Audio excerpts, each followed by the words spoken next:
we can get some clues from the Bible and history about what Jesus looked like, right? Get some clues. Can't say definitively for certain, but there's things we can say are highly unlikely. And specifically, the Nordic, Northern European, so-called white Jesus that is portrayed in different pictures and paintings and film and all that.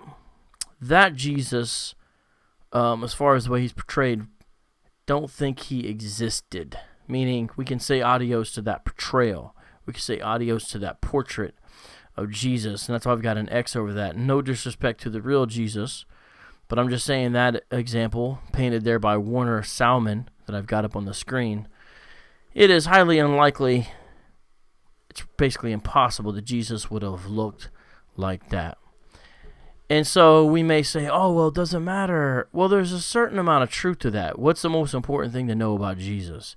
It's that he's the Son of God, that he's the Son of Man, that he's the Messiah who fulfills the Old Testament promises, that he is the King who dies on behalf of his people and becomes a sacrificial lamb. He becomes an atonement, a propitiation, an expiation, that he is fully God in flesh, and that he has always existed, and that he's equal with the Father and the Spirit in power and authority. And all these wonderful truths of Scripture that we really need to know about Jesus. I think first and foremost, that's the key, that's the important thing about him, and that's tied up in preaching of the gospel. The skin tone or the cultural look or something like that of Jesus, that's not really wrapped up in the gospel. However, it is true that as time has went on, the person of Christ has been portrayed in various ways in art, and there is an unfortunate development, and this hasn't been throughout all history, okay? This is somewhat recently. Jesus, this portrayal of a certain type of Jesus, got tied in with a white supremacist structure, a Eurocentric, ethnocentric, larger structure. And I think we should all rail against that. First of all, I think we should say, hey, should we really be portraying Jesus? First of all, it leads to problems. It's been used for propaganda. It's been used to prop up false, heinous racism. Not only that, but it's a possible violation of the second commandment, right? No graven images of God. Jesus is God. Now, it's different because he's the image of the invisible God, so I don't think that everyone portrays Jesus in some way as a sinner per se, but we've got some problems there. And so here's the deal. When we think about this, you may say you don't care, but the thing is that it's become an apologetic issue, especially in the communities that I deal with and interact with. And honestly, if you're a person of color, as the phraseology goes sometimes now, you've probably had to answer the question, why do you worship a white Jesus, or why are you involved with the white man's religion? You've probably had to answer that question. A lot of you guys, and it's no diss against you, but you've never had to answer that question. You've never maybe heard the question until recent times or until I brought it to your attention or something like that. But other of us, we have had to deal with that question nonstop, right? And so it's become an apologetic issue. And also, some people who get mad if we talk about this topic, let me just be honest. You have to ask yourself, would you have been railing and attacking the false images of white Jesus that were used to say, look, basically God looks like us, the Europeans saying, look, God looks like us in a manner of speaking. In fact, they even portrayed the Father at some places. Hey, look, God looks like us. Would you have been going hard against those images, especially when they were used in connection to kind of further belittle peoples of African descent or non-European descent? That's happened. You know what I'm saying? Like, you have to ask yourself, what would have been your position if you were alive in the 1600s? What would you have been doing then? You know what I'm saying? And so I understand some of you guys where you're coming from, but here's what I'm asking you to do. If you don't know if this is an apologetic issue, please just basically trust me that this is an apologetics issue. What I mean is, it's an issue that directly does relate to the truth of our faith now, and is something that we've got to deal with. Okay, I'm to a certain extent asking you to trust me that it's important. We got to deal with it. Furthermore, talking about this question takes us across multiple disciplines, which is a very interesting academic enterprise in and of itself, because you got to get into art history, you got to get into genetics, you got to get into like forensics and skull reconstruction using computers. You've got to get into church history. You've got to get into the complicity of the mainstream churches a lot of times with racism. You've got to get into the history of the transatlantic slave trade. You got into the history. You see what I'm saying? You've got to deal with iconoclasm. I mean, this is a lot of stuff. Now, you have groups that offer themselves as an alternative to Christianity, such as the Hebrew Israelites, for example, who are in the chat with us today. What they do is they also rail against portrayals of a white Europeanized Jesus. Okay, we can say that's a legitimate enterprise. But the problem is what they do is they've got it tied up in their own racist, ethnocentric structure. See, if you're railing against false portrayals of Christ because you have an issue of violating the second commandment, for example, that's one thing. If you rail against false portrayals of Christ because you're interested in truth and you care about missiology being contextually sensitive and culturally relevant and stuff like that, that's legitimate. Your motivations and concerns are arising from a gospel-centered, theocentric, Christocentric place. However, most Hebrew Israelites, they're not railing against a white Jesus just because they're railing against a white Jesus. They're railing against a whole idea that even people that don't basically look like them can even be included in the covenants at all. So white Jesus is just simply one of the most offensive expressions of that idea in their mind. Meaning they don't just have a righteous, seeking of truth. They are supremacists themselves by and large. Now, even the so-called modern ones have some form of soft supremacy, so I essentially am including them frequently. And you can see it by how tightly they hide or hold to the notion that they've got to call Jesus black, and they're not satisfied with any other portrayal or thought about him, even if you're not portraying him. Here's what I mean by that. When I did this, some people were like wondering, oh, you're trying to make Hebrew Israelites happy? You know what I'm saying? Are you like, because you're saying adios to white Jesus? No. I'm interested in truth. I'm not doing it to make Hebrew Israelites happy or to make people think that, it has nothing to do with that. Because I know they won't be pleased because they have a whole agenda behind their problems with the portrayals. Because a lot of Hebrew Israelites themselves, they have no problem portraying Jesus in their own ways, and they put them on their posters and stuff, and they say, well, here's what Jesus looked like, even though they have no really way of knowing, and a lot of the camps have different versions of the way they say Jesus looked, you know what I'm saying? And so I'm not doing this for that, because that ain't going to happen, and you're not going to make Hebrew Israelites happy. And in fact, when I came out with this, they said things like, oh, well, finally the lie is up, and now they're trying to, whatever. The real thing is we're interested in truth here. And so what we're going to do today is review some of the talk I gave, and then I'll look at some of the passages that have come out since the talk. I didn't deal with these passages very much in my actual talk because the main thing I was trying to do in my talk was to deconstruct white Jesus portrayals. Now, in the course of that, there's a few times I got into just because Jesus wasn't white as he's often portrayed doesn't turn around and mean that Jesus looks like he was of African descent. The two don't follow. The idea of the world being simply black and white is a simplistic notion that really has more in common with Jim Crow than anything in the Bible. And so Hebrew Israelites have this kind of black and white mindset about a lot of things. But the world is not that simple. It just doesn't work that way. That's not really the color palette of the world or anything. So we're going to look at some of this talk here and then deal with some of these so-called color passages. Now, why am I going to deal with the color passages? Because ever since the talk has come out, all the Hebrew Israelites are trying to say is like, oh, well, you're trying to say Jesus looks Semitic or dark brown, or you're trying to say that Jesus looked like modern Iraqi Jews or perhaps the Yemenite Jews, I didn't say Yemenite Jews, but actually I would agree that that's a possibility as well. I specifically mentioned Iraqi Jews.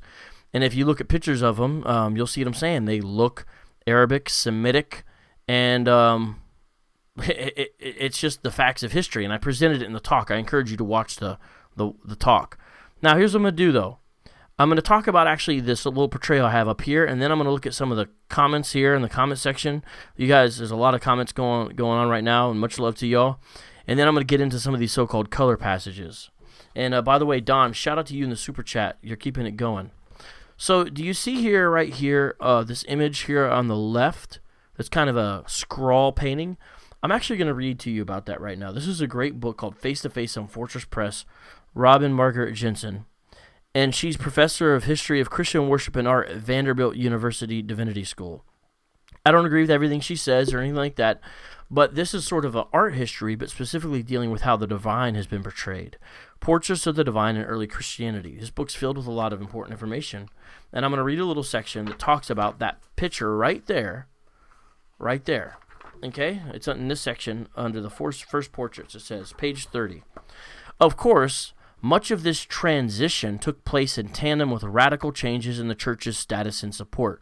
Because prior to that, Jesus wasn't really portrayed very much because the church was hiding out and underground in people's houses and stuff like that. And a lot of Christians had a problem with portraying him as well, especially crucifixion, because that was such a unclassy thing. But she's now talking about the transition that went along with the church's fortunes or woes itself. After Constantine's conversion to Christianity in 314, the circumstances of the church changed abruptly from persecuted cult to state-supported religion. That's essentially true.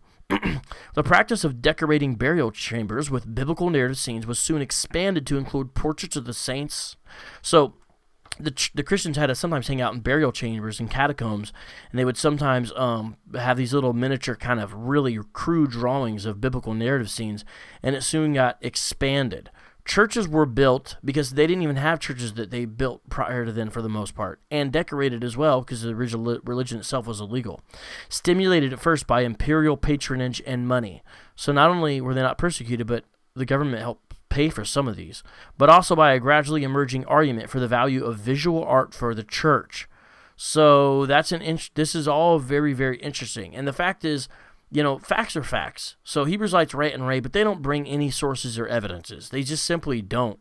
And when I bring facts, I pray that people that are interested in facts want to listen and learn. And people who are in here just to do polemics, they're not going to learn. And it's okay because they don't bring any evidence anyway. In addition to the statue of Christ and the woman in Caesarea Philippi, which causes him to note that he has also seen portraits of the saints Peter and Paul, Eusebius, that's a church historian, reports that Constantine commissioned sculptural figures of the Good Shepherd and Daniel for public fountains in Constantinople. So Eusebius paid money for now sculptures of Daniel and the Good Shepherd, which is an early common portrayal of Jesus as the Good Shepherd. According to the Liber Pontificalis, that same emperor donated nearly life-size figures of John the Baptist and Christ in cast silver to the Lateran Baptistry, while the Lateran Basilica was supplied with silver statues of Jesus and his 12 apostles. None of these are known to exist today, so we don't even know what these look like, okay? We just know that this began happening. By the late 4th century, portraits of Peter and Paul began to be included in the iconographic programs of the catacombs and appeared on other media, such as gold, glass, and gems. In the 5th and 6th centuries, portraits of the saints and Christian heroes, apostles, martyrs, and bishops, were added to the frescoes of the Roman catacombs long after burials ceased in these places. Interesting. Particularly at the sites wherein their remains were interred. The emerging cult of the saints in the 4th and 5th centuries. So, some Christians did start getting into sort of an infatuation with the dead, which led to later unfortunate Roman Catholic practices. These are traditions that came out of culture and other things, and it's just a fact. And so sort of cult of the idea of saints was something that started to develop, and along with that comes this iconography.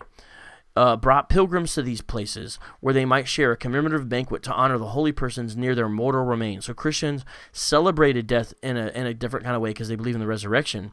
So would sometimes do things like they would want to be by where the person's remains were because they knew they would be resurrected. So there's some truth mixed with error because a lot of the practices were not biblical in any way. Jerome, for example, mentions regular Sunday visits to the catacombs when he was a boy in Rome to, quote, pay homage to the sepulchres of the apostles and martyrs, end quote. But at the same time, we can understand this. To visit the places of famous dead people is sort of a common thing. The art of the catacombs changed from symbolic and narrative images to representations of the saints buried therein, or portraits of the martyrs, apostles, or Mary in company with the deceased. Now listen to this, page 31. Just prior to the emergence of saints' portraits, however, the first examples of portraits of Christ appear. So by and large, these didn't even exist prior to then, including one in the vault of a burial chamber in the catacomb of Commedia, showing the head and shoulders of Jesus, featuring a full dark beard and long wavy hair. Figure 11. That is the picture right now that I'm talking about.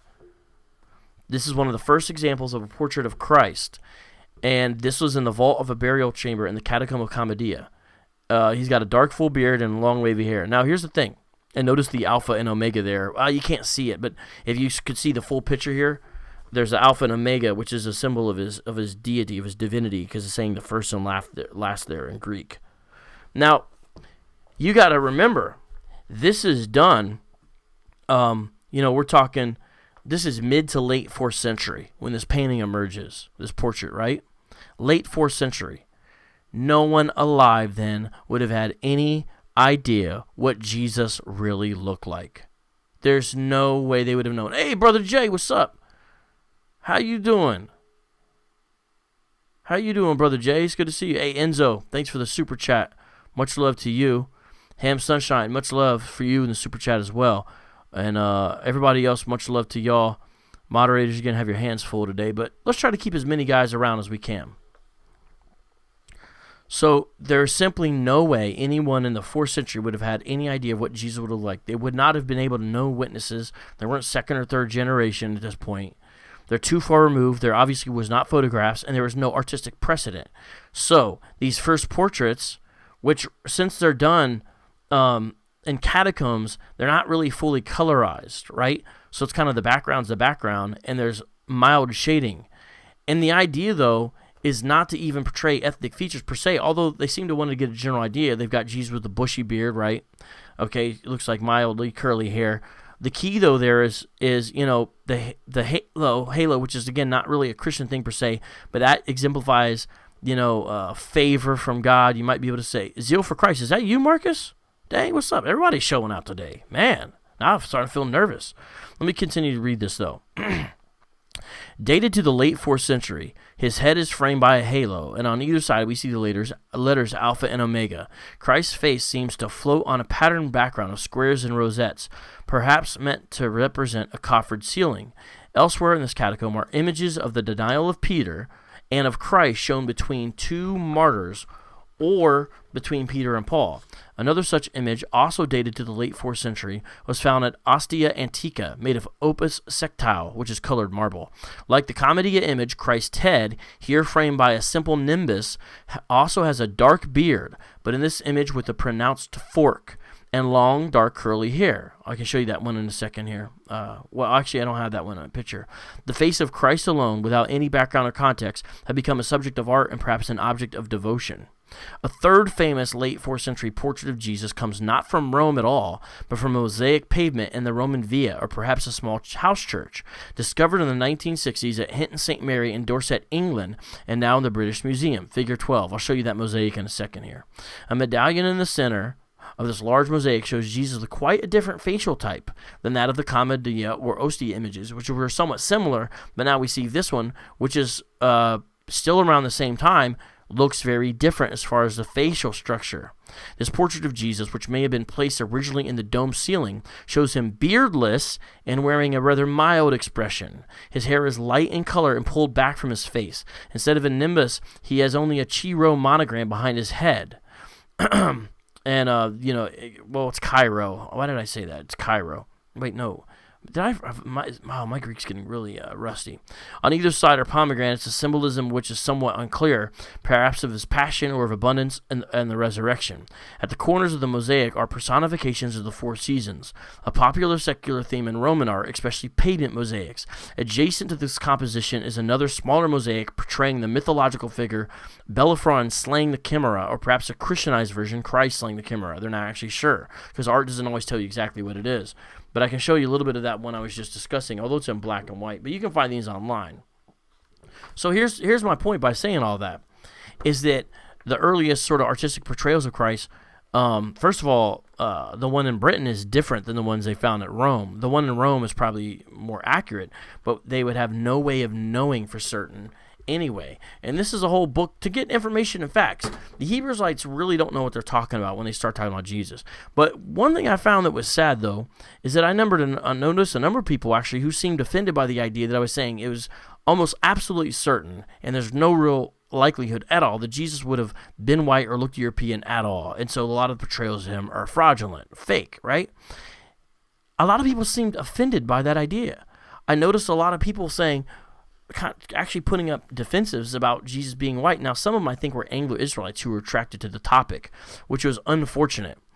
And so what I see now is people bringing up certain passages. So I wanted to bring that up, and I'm going to talk about this other image here in the middle, and then I'm going to get into some of these actual passages, okay? Oh, boy. By the way, and if you're wondering, is it true that images of a Europeanized Jesus were used for propaganda and other things that propped up versions of white supremacy? That doesn't mean everyone was implicit in that, whoever drew or painted a Christ who looked like that. Sometimes it was simple of fact of other artists they were influenced by or by the models they had available to them, right?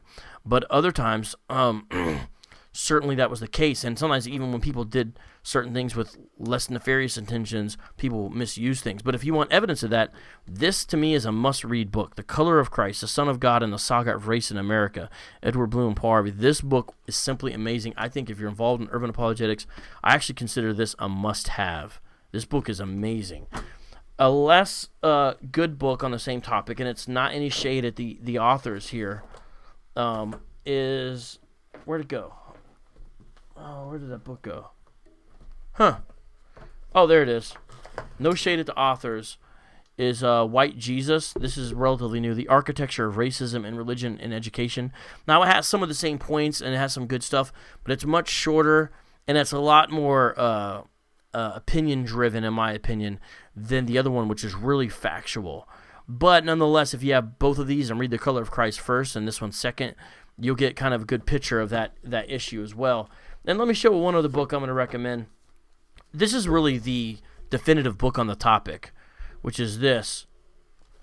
What Did Jesus Look Like? Joan E. Taylor. This is really a definitive book on the topic. And the work done in here is really fabulous work. If you have those four books together, you are going to be in a really solid place to deal with this issue, as well as perhaps maybe this book, Making Faces by John Pragg and Richard Neve, using forensic and archaeological evidence. Now, the thing is, they don't really talk about Jesus particularly in here, but they talk about the techniques they use, right? And they reconstruct faces upon skulls that we found, which is painstaking. And then to make sure it's faithful, they actually layer muscle by muscle and feature by feature. And it is absolutely remarkable and really sophisticated the way they use forensic study and all kinds of other things for facial reconstruction. They've done Philip of Macedon, for example. It's absolutely amazing. The reason I bring all that up is, see this guy in the middle right here? That is the example they made of Jesus. Now, how did they do that?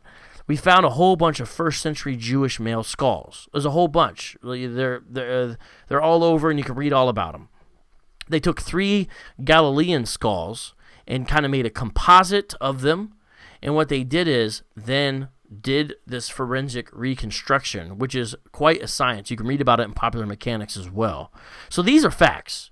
These are facts. This isn't Hebrew Israelite nonsense stuff. These are the facts of the matter that we're talking about here. These are actual Galilean skulls from the first century. Jesus was a first century Galilean. So if you take 3 of these skulls and then you make a composite of them, you're going to get a general rough idea of what the average Jewish male look like, right?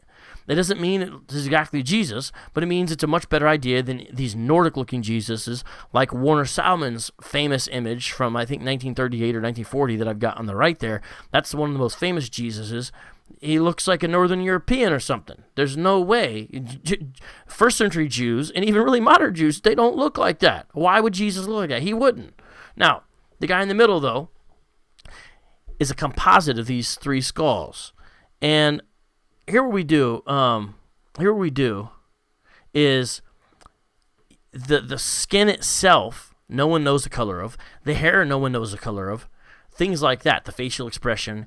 However, they used other things about a general idea of what we know Jews look like in the first century. Some portraits, some images, as well as other people in the region who would be somewhat ethnically related, as well as even some coinage that, for example, shows first century bearded men, things like that, to get a general idea. And the color palette is relatively similar. Let me show you an example here real quick, and then we are going to get into these passages. Where did it go? Okay.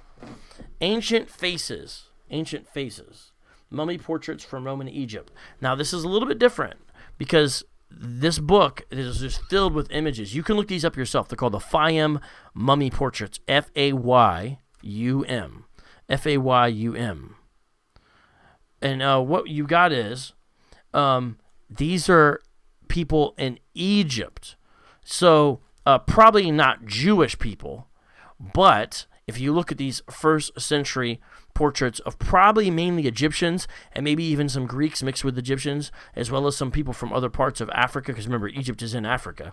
And when you look at these, you get a range. But I think that there's a good reason to say there could be some similarities with perhaps even how the Jews look. Now, you can look through these. It's very interesting.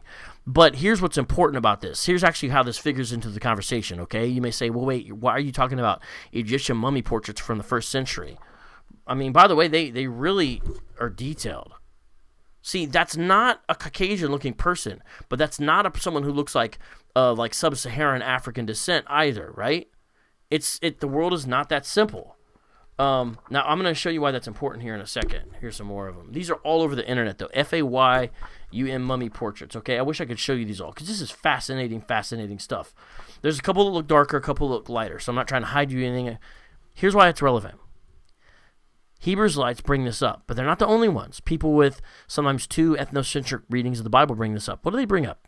They bring up that Paul was mistaken for an Egyptian. I'm going to start there. This is where I'm starting to get into these passages. I'm going to show you exactly where they do that. It's in Acts chapter 21, verses 38 and 39. Let me read you the account, okay? Everyone listen to this carefully. As Paul was about to be brought into the barracks, he said to the tribune, "May I say something to you?" And he said, "Do you know Greek?" And then he continued on. This is the tribune asking something of Paul. "Are you not the Egyptian then who recently stirred up a revolt and led the 4,000 men of the assassins out into the wilderness?"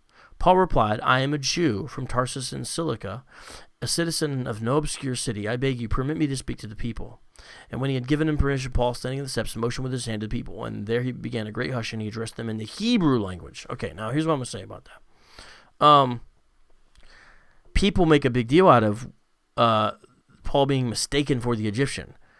Now, here's the thing, though, because then they'll say, well, Egyptians are African, which is true, and they'll say, and Egyptians are black, which is not necessarily true. Depends what you mean by black. See, these are weird terminologies, right?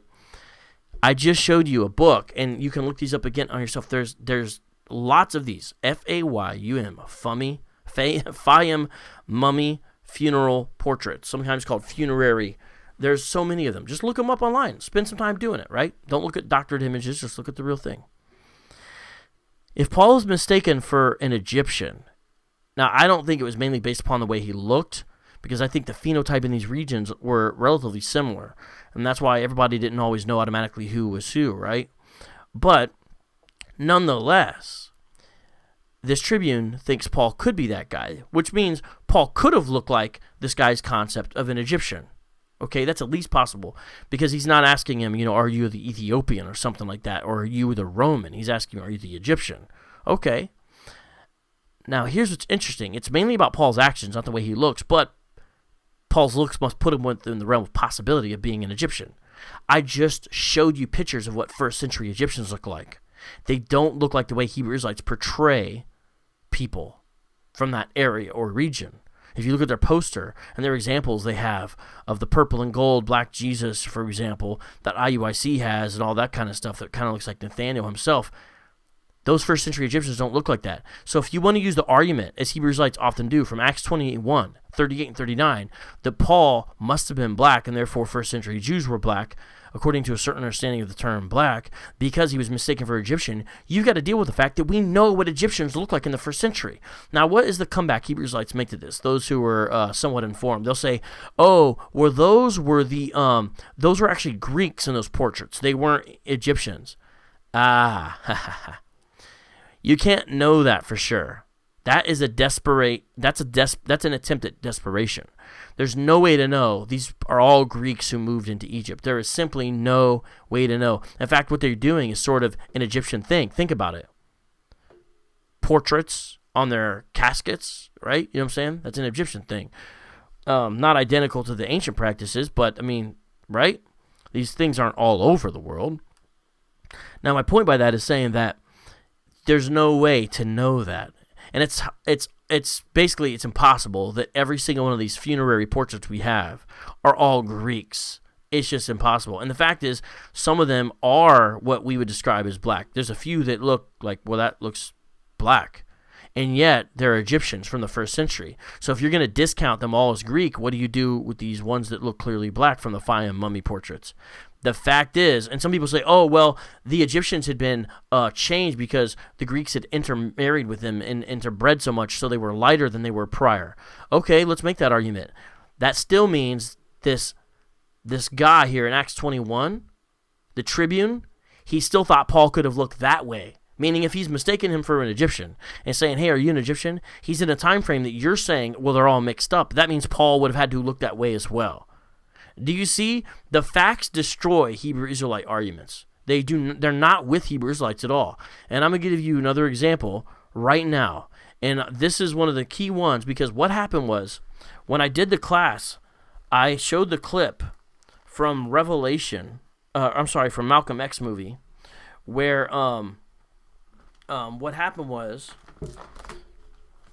Malcolm X brought up during, this is a scene in the movie, he brought up, hey, what's up with white Jesus? There's no way Jesus was white. You know what I'm saying? Hebrew Yasharallah, it's funny you mentioned that. Marcus is in the chat. He has that book, Russian Icons. It's not called Black Russian Icons, by the way. It's called Russian Icons. Don't change the title. Don't be a liar. It says Russian Icons. It doesn't say Black Russian Icons. And I have another book by the same author, and Marcus actually has that book. He showed me that book. It does not portray what you guys say it portrays at all. This is a famous book Hebrew Yasharal is bringing up called Russian Icons by Vladimir Ivanov, and they try to show a few pictures. It's ridiculous. But the fact is, Marcus, who was in the live chat earlier, has that book, and when I met him in Florida, he showed me the book, and it does not portray what you guys try to make it portray. Now, let's go here again to this passage Revelation. And so what I did is I dealt with what Malcolm X brought up in the movie. He only brought up Revelation 1, a few passages. He didn't go to the background of the passage, which is Daniel 7 in the Old Testament. So some of the Hebrew Israelites who reviewed my class were like, oh, he's not bringing up the precept of Daniel 7. Oh, I'll bring it up. We're going to do it right now tonight. Daniel 7 doesn't help the Hebrew Israelite cause. It destroys it even further. But first what I'm going to do is go to Revelation right now. And I'm going to read Revelation, and I'm going to show you how Revelation doesn't help their cause either. This is the most famous color passage that they have that they like to try to use. Let's go there, and let me try to show. Okay. All right, there we go. I've got it on the screen. Excellent. Let's bring it up here.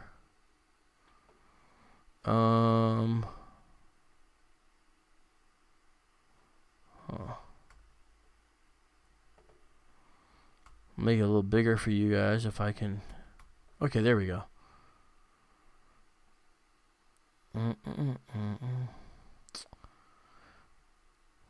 Okay.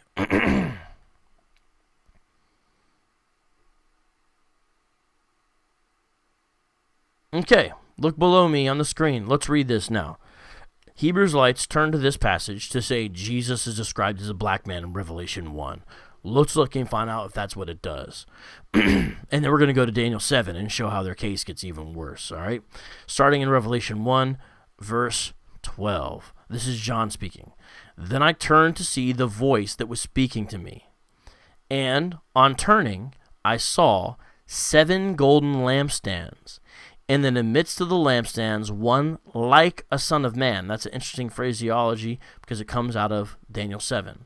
Clothed with a long robe and with a golden sash around his chest. The hairs of his head were white, like white wool, like snow. His eyes were like a flame of fire. His feet were like burnished bronze, refined in a furnace. And his voice was like the roar of many waters. In his right hand he held 7 stars. From his mouth came a sharp 2-edged sword, and his face was like the sun shining in full strength. Now watch this. I'm going to tell you guys that this is a portrayal of the heavenly, glorified Jesus. Now when I said that in the class, the Hebrews who reviewed it, they laughed. They thought that was silly. Okay, if this is the earthly Jesus and the way Jesus looked like when he was on earth, let me ask you a question. When did Jesus ever stand in the midst of 7 golden lampstands on earth? When did Jesus do that? When did Jesus stand in the midst of 7 golden lampstands? He didn't. This is a heavenly portrayal of the glorified, risen Jesus. This is not a description of his ethnic features while on earth. This is not a description of his ethnic features at all. But the earth has nothing to do with this. Jesus never stood in the midst of 7 golden lampstands while he was on earth. Okay? By the way, this doesn't actually say Jesus. And of course it is Jesus. But because of that, you guys are admitting that the Son of Man in certain contexts is to be identified as Jesus. That's going to bite you later on, and I'm going to show you what I mean by that. Just remember that you're admitting that by saying this passage is about Jesus. Now watch this. Watch this. I'm going to prove to you that this is a symbolic description of Jesus. Now watch this. See where it says here, his face, see where it says in verse 16, in his right hand he held 7 stars. Now let's go to verse 20. See verse 20 here? John interprets one part of this description of Jesus in verse 20. Now, I want to ask you something. When I'm going to read this, I want you to think about this. Why does John only give this the key for one part of this description of Jesus? Think about that while I read this. Verse 20.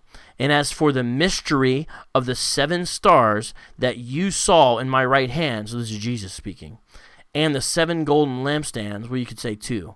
The 7 stars are the angels of the 7 churches, and the 7 lampstands are the 7 churches. So really, there's 2 parts that are decoded, in essence. Why is that? Because those are the only 2 places, really, that you don't have a clear Old Testament background that would unlock the key, specifically what this means. I'm going to show you that in a second. Now, let me reiterate. The reason why Jesus, in verse 20 of the same chapter we're in, and Hebrews never take you down to verse 20 because they don't care about interpreting the actual passage or the meaning of any of the symbolism. All they care about is trying to prove to you Jesus was black from a couple of verses. It's ridiculous. They truncate the Bible's message meaning, rob it of its power by making it all about their ethnocentric cult instead about the glorious Jesus and getting deep into the Old Testament parallels. Now again, as for the mystery of the 7 stars that you saw in my right hand and the 7 golden lampstands, the 7 stars are the angels of the 7 churches. Angels most likely there means the messengers of the 7 churches, the pastors, or could mean the angels that are in some way sort of guardians of the 7 churches. Because remember, the first 3 chapters of Revelation are written to the 7 churches in Asia Minor, right? That's where they are. Again, notice the geographic location is important. Asia Minor, that's like modern-day Turkey. Yet, Hebrews want us to think that all the people there look like they were of African descent, even though we know what those people look like then and now, somewhat similar, but we know this part of the world, right? It's Asia Minor. It's not Europe. It's not Africa. lampstands, Asia Minor. All right, and even the Bible uses that terminology. So if you have a problem with Asia Minor terminology, it's in the Bible itself. Right, therefore, the things that you've seen, those, and now see this? It's decoded. Why? Because those are the only two that don't have a clear Old Testament place. Notice they both deal with the church. Let me ask you, Hebrews, are you in the church?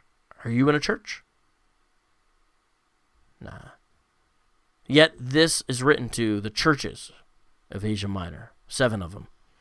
And the 7 lampstands are the 7 churches. Now that's highly interesting. Why is that so interesting? In the Old Testament, the lampstand was a symbol of Israel being a light to the nations. The lampstand was a symbol of Israel.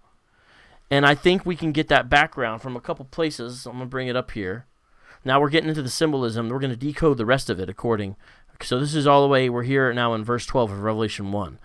7 golden lampstands. If you look in Exodus 25, 31 through 40, and as well as 1 Kings 7, 48 through 49, you'll see other places where these 7 branch lampstands of pure gold are. For example, in the first verse I gave, for the holy place, with the 7 branches and the lamps resting on the lampstand. So lampstands are not lamps themselves. They're a place for lamps to actually stand on. That's what they are. But they represent Israel. That seems to be the clear scriptural motif to say, what do these represent? They represent Israel. Now here's what's so interesting. What do they represent in verse 20? Not Israel, the church. The church now is the light to the world. Matthew 5:14. The church is what bears the light to the world. Yes, the church is the new Israel. What else do you do with the symbolism that in the Old Testament these lampstands represented Israel, and now Jesus himself says the 7 lampstands are the 7 churches. Churches that bear the light. Very, very interesting. There's also some background here from Zechariah 4, verses 2 and 10, where you have a 7-branch golden lampstand, and it also describes the eyes of the Lord which reigns through the earth. So there's a clear connection to Yahweh himself when these are discussed. And Zechariah 4, as well as Exodus 25 and 1 Kings 7, seem to be the background there to say this. But the thing is, Jesus himself tells you what it is. The 7 lampstands are the 7 churches. They're the light into the world. Now, we're going to go to this other part that was decoded, which is the right hand holding the 7 stars. The right hand in Scripture is a common way to say it's a place of power, security, and safety. And these are ID'd as the 7 angels, which could also just be messengers of the 7 churches. Now, what's all about that? Why are they held there in his right hand? I think that relates to John 10. John 10. Let me show you. Now remember, Revelation, the human author, is John. So it makes sense to look in other places of his corpus or his body of literature, his writings, to say, what is he talking about there? Well, let me show you here in John chapter 10.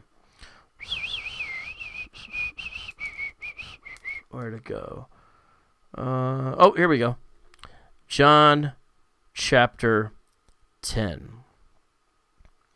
Verse 27. Jesus says, "My sheep hear my voice, and I know them, and they follow me. I give them eternal life, and they will never perish. And no one will snatch them out of my hand. My Father, who has given them to me, is greater than all, and no one is able to snatch them out of my Father's hand." Out of the Father's hand. Notice how Jesus says they're in his hand, and then he also says that they're in the Father's hand. It doesn't mean Jesus and the Father are the same people, because later on he says, "I and the Father, we are one," meaning we're separate, we're distinct, and yet we're one in some way. This is clearly Trinitarian reference. It's not saying the Father is a son, though. That's a mistake. You got to understand, what does it mean when it says that, right? And also, this shows how the triune God is working together in the salvation and preservation of his people. So, in his right hand, he held 7 stars, and he says that's the messengers of the church. That's why I think it has to do with the leadership of the church. It seems to be Jesus reiterating that he's the one who keeps them. Because when we compare John 10 to the Revelation 1 passage, and we think about that, we say, okay, this is in Jesus' right hand. Jesus is saying, no one can pluck them out of my hand. He keeps his own sheep. Now, let's go back and look at some of the other symbolism. That was revealed in verse 20. Now, here's my point. If verse 20 tells you that two of the descriptions of Jesus are clearly symbolic, it describes them as a mystery, and they need to be decoded because he gives you the decode, then how do you think the rest of it is not a mystery? What that means is something not revealed until yet, which means it has an Old Testament background revealed now in the New Testament. How are you going to tell me the rest of it is not metaphorical or symbolic if those two that are revealed in verse 20 are clearly symbolic? You're going to make the rest of it not symbolic? This is it's a symbolic picture of Jesus. So it's not describing his ethnicity, it's describing his deity. And not only that, it doesn't describe him the way you guys try to say anyway, and I'm going to prove that. Now let's go to verse 12. Then I turned to see the voice that was speaking to me, and on turning I saw 7 golden lampstands. We already discussed that, verse 13. And in the midst of the lampstands, one like a son of man, clothed with a long robe and with a golden sash around his chest. Hebrew Israelites that are in the chat, let me ask you, why does he have a golden sash around his chest, Hebrew Israelites? Do you guys know? To all the Hebrew Israelites here who think I don't know anything and you guys know everything, why does Jesus have a golden sash around his chest? Tell me. Someone else gave him the super chat. I did. Dinu, thank you. That was you again. Thank you, Dinu, holding it down. Hebrew Israelites, why does Jesus have a golden sash around his chest? Somebody? Let's see if you can answer me. Why is he dressed in a robe? Here's the reason I'm doing this, is because to show that most of you guys who turn to this passage to try to prove it to people that Jesus, quote, looked like you, most of you guys don't even fully understand the passage. You don't know the symbolism of the rest of the passage. It's actually kind of embarrassing. You guys know one part of it, and you don't even get that right, and yet you don't even understand the rest of the symbolism. I'm waiting. No one is answering me. No one is answering me here. No, you guys are just saying other stuff. No one is saying. Well, what? Okay, Hebrew Yasharallah. If your version doesn't say that, it says it's a golden girdle. That's the same. That's essentially the same thing. It's just different translation. But you're not actually answering the question. Okay, KJV says girdle. Okay, that's good. Thank you for saying that. I know you guys use the KJV. That's fine. But why is he wearing that? I'll let you guys think about it while I go back to something else. I'm giving you guys time to even look it up. Because why don't you know off the top of your head? Because you guys don't understand. Okay, Enzo 1965, not a Hebrew Israelite. Somebody, it's not a Hebrew Israelite. There's two answers, really, and he got one of them. Notice it was not a Hebrew Israelite. And this is what's so funny. All you guys are saying it's not a sash, it's a girdle. You guys are not answering the question. By the way, sash is a better translation. I'm going to tell you why. Because if you look at the Greek and the way it's described, it's describing the sashes that were up higher. Now, how's that relevant? I've looked into this stuff. You guys do not know what you're talking about. That's why you can't answer. All you can do is say, well, the KJV says girdle. A girdle would more represent lower around the waist, which is what a day worker would wear, because they would use it to put stuff in. They would actually kind of fold it up and use it. And so translating it as girdle, it's still the same Greek word, is a little less accurate because it gives you the idea that's sort of around the waist where you'd use it like a day worker would. Who has the sash that's up here higher up? It's dignitaries and royalty. They're the ones who will wear the golden girdle up there. Now, I think Enzo also made a great point because he brought out the point that the priest wore those as well. So it's not a stretch at all to say the golden sash, which is a better translation, and notice no Hebrew Israelite could answer, represents two things: his kingship and his priesthoodship. That's not a priesthood, right? Here's why.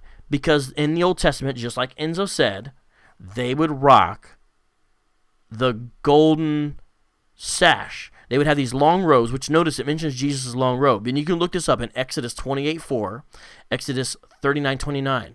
But also, like I said, dignitaries and rulers would have these. Ezekiel 9:2. And that seems to be more what he's talking about. In fact, really, with the priest, it's more of a golden thread, really. But the dignitaries would wear this. So it seems to be emphasizing two things here with Jesus. And let me ask you this, Hebrewites, if you're saying this is literally Jesus when he was on earth, did Jesus wear a golden girdle or a golden sash when he was on the earth? Did he wear a golden girdle, a golden sash? Did he? Hey, what's up, Corn? Thanks for the love. Gambada. Because it's philosophy, we can't answer that. I'm asking you a question about the text, Hebrew Yasharallah. I'm not asking you philosophy. Notice none of them can answer. Again, your understanding is so shallow and so weak, all you guys can do is name call. You cannot answer basic questions. None of you knew the answer. It's just embarrassing. And also, there's a background here in Daniel 10:5. And notice, the angels actually wore it as well in Revelation 15:6. But let me show you the background in Daniel 10:5. It says, he had a vision of a man dressed in linen with a belt of finest gold. So it does a number of things. It ties it in with Daniel 10, which is part of the background for Revelation 1. Daniel 10 and Daniel 7 are the two key backgrounds you've got to know in the Old Testament. It ties it in with the Son of Man imagery by having him do that. Ties it in with the high priest imagery from the Old Testament, and because it's a dignity. It's something a dignitary would wear. It also ties it in with his kingship. None of you knew the answer because you don't understand the passage. You simply don't. Now, how do we know, though, that someone like a Son of Man is to be identified with Jesus, and that should go with Daniel 7? Well, when you look at Daniel 7:13, the language John employs is purposeful. And what is that interpretation? If you go back to the Old Testament, this Daniel 7:13 figure is rightly portrayed as a messianic deliverer. Now, true, there's other interpretations sometimes given, but there's two things that let us know this was something that even some Jews thought, and in fact, it's the best interpretation, because in the New Testament, we have the divine commentary, where Jesus himself commonly calls himself the Son of Man. The Son of Man. But even in other Jewish literature, we've got this. First Enoch 37-71. Now, you guys got to understand, when I mention Enoch, it doesn't mean we think it's canonical, but what it is, it's a pre-Christian Jewish apocalypse. So John is a post-Christian Jewish apocalypse or Jewish Christian apocalypse, so they're similar in their genre of literature. And so in there, in 1 Enoch 37-71, it shows how the interpretation taken there of the Daniel 7:13 figure is a messianic deliverer, as well as in 2nd Ezra, sometimes called 4th Ezra 13, which is written at the end of the 1st century. My point is, so that's just backing that up further. Oh, well, you're kind of late to the party. GMS Faith-Based Israelite PA says, you're dang right, he did wear a golden girdle. It does go... Wait, are you saying that Jesus in his earthly life wore a golden girdle? Oh, man, that's amazing. Okay, all right. Well, hey, if that's true, why don't you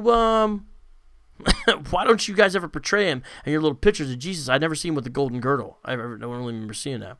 Okay, now continue on. We're going to get to the main section that they use here in a second, all right?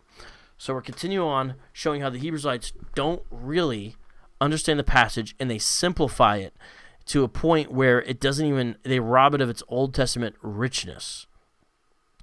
Clothed with a long robe with a golden sash around his chest. Now here's their key verse, verse 14. Verse 14. The hairs of his head were white, like white wool, like snow. His eyes were like a flame of fire. His feet were like burnished bronze, refined in a furnace, and his voice was like the roar of many waters. Now, let's look at this.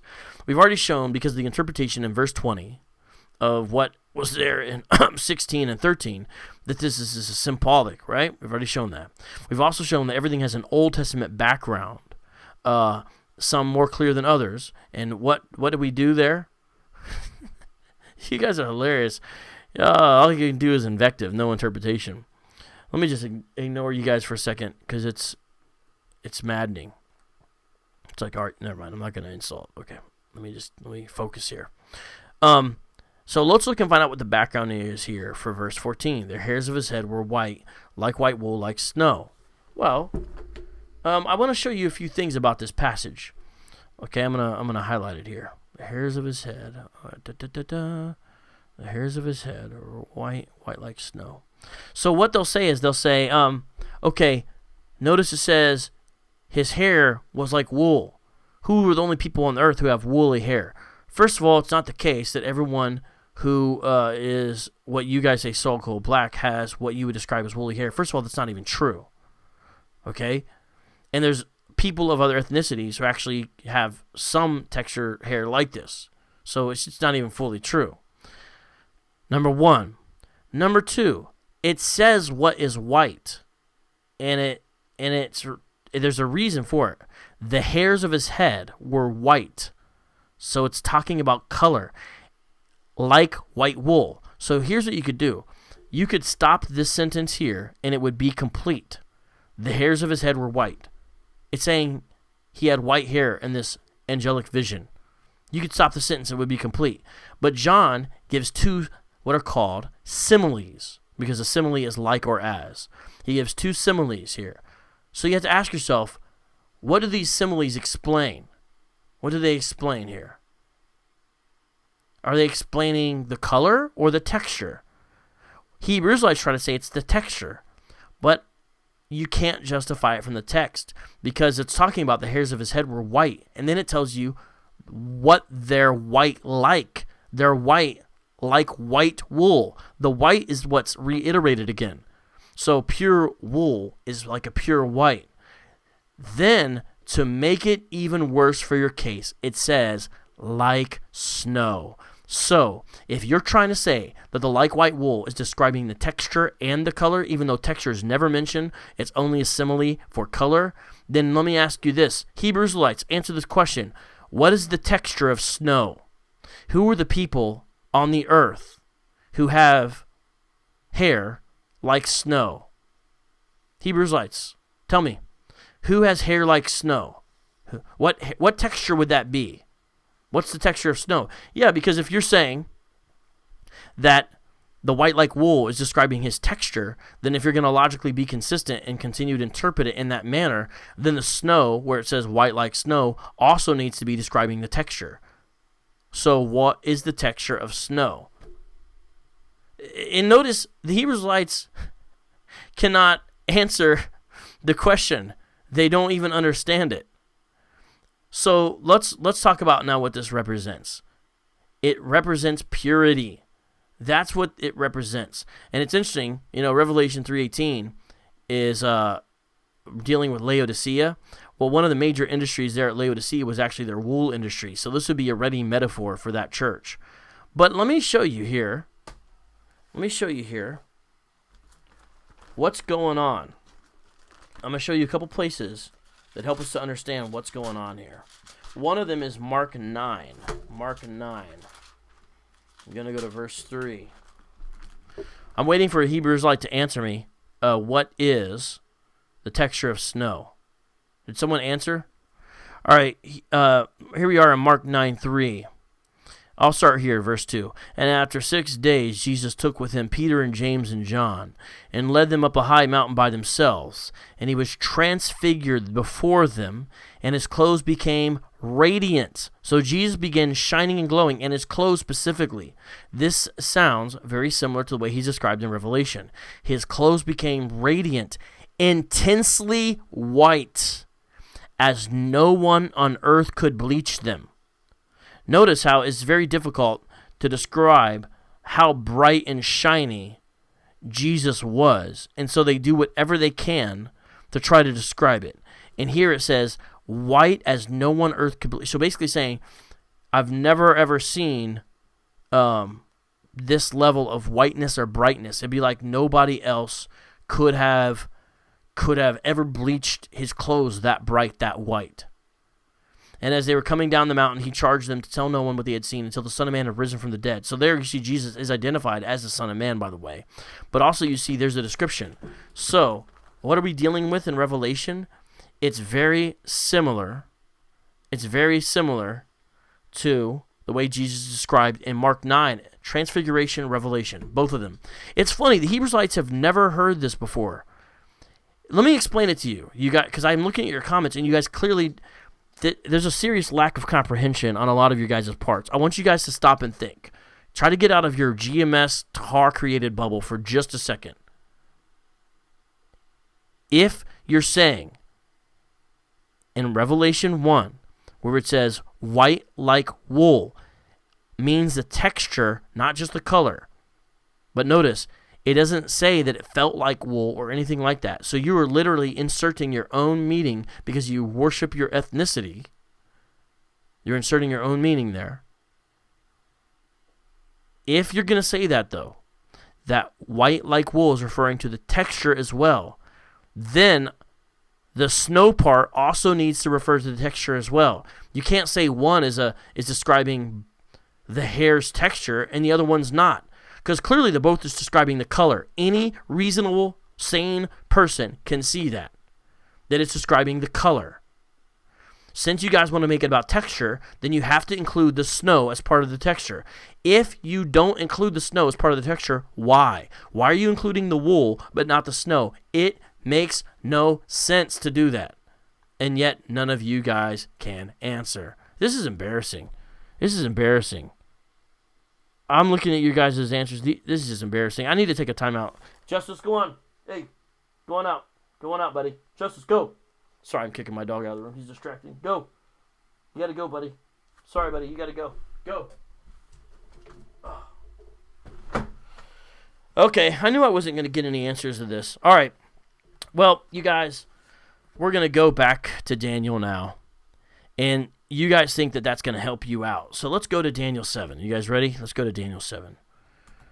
7:13. Let's go here. And let's see if Daniel 7 helps you guys out like you think. All right. Let's look here. Let me do something real quick.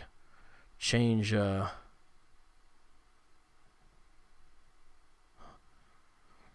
No. Okay.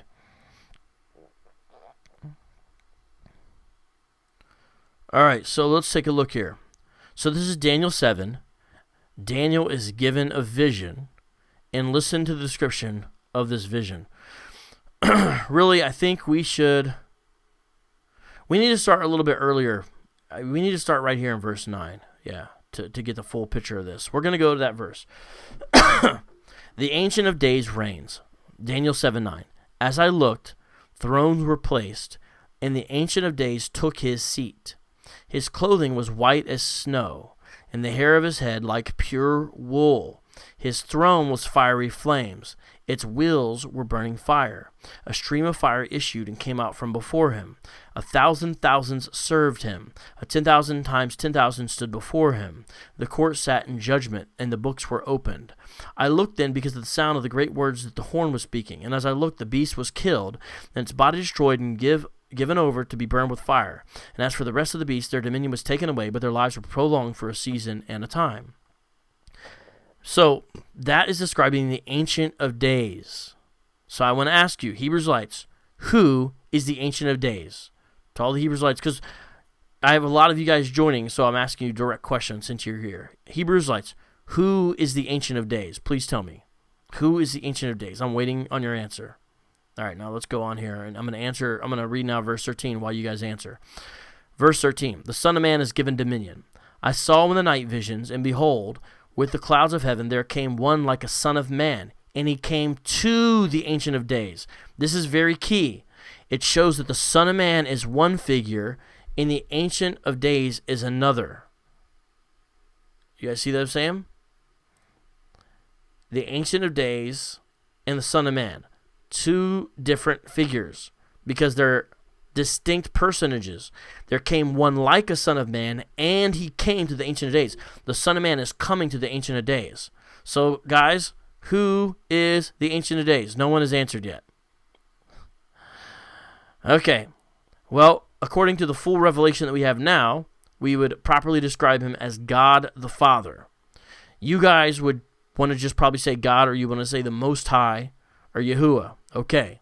So, again, none of you guys answered. Well, one person answered. Again, clearly not a Hebrews-lite. I've noticed that none of the Hebrews-lites have any of the answers.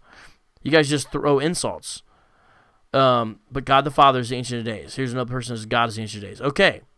So here we have God the Father, or God. Same thing, but if you don't want to be triune yet, okay. But there's two different ones, right? Ancient of Days, Son of Man. And yet, watch this. And he was presented before him.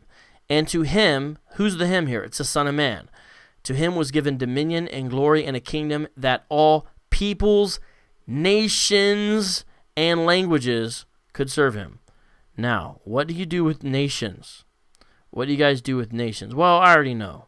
Notice it's one kingdom, but multiple peoples and nations. This just destroys Hebrew Israelism, right? Because this is noun, common, masculine, plural, determined.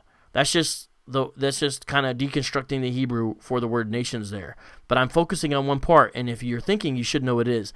It's nations, plural. Now, what you guys try to say is, oh, well, because notice I'm showing you how Daniel 7 doesn't help Hebrew Israelism at all. When we turn to it, you guys' position gets destroyed even further. It's nations, plural. But see, Israel, isn't it one nation? Israel is one nation. You guys try to say, oh, that's because he's gathering them from all over the nations. But that doesn't work because Israel is only one nation. It's not multiple nations. These are actual nations. It's multiple nations. Yet it's only one kingdom. And I'm going to show you that as well. Noun, common, singular, absolute. So kingdom is singular, yet nations is plural. How do you have a kingdom made up of multiple nations? That is the New Testament church. And this is fulfilled, the beginning of the fulfillment, I should say, in Matthew 28, 18 through 20. Just read it and you'll see. Not only that, it says peoples. Peoples. Noun, common, masculine, plural, determined. Multiple peoples, not just Israelites or not just Hebrews. It's multiple peoples. You guys see that? And yet it's one kingdom. What is Jesus given? Because he's to be identified as the Son of Man. Dominion and glory and a kingdom, something that only God deserves. And all the peoples and nations and languages should serve him. Serve him? Who alone deserves to be served? God. You have to clearly be able to see the Son of Man figure as God, or you don't understand this passage. His dominion is an everlasting dominion. Who alone has an everlasting dominion? God. And yet the Son of Man has one. The Son of Man is to be identified as God, which shall not pass away, and his kingdom one that shall not be destroyed. That's important because all the kingdoms prior got destroyed. This one was not. Now let's go back here. The Ancient of Days, who we've clearly determined is God. If you don't want to say God the Father, okay. But either way, we agree it's God. As I looked, thrones were placed. Notice there's multiple thrones. Question, why are there multiple thrones if there's only one God? Does everyone see that? And then in the ESV it says, and the Ancient of Days took a seat. But let's look here at the KJV. I'm going to show you the KJV, what it says here.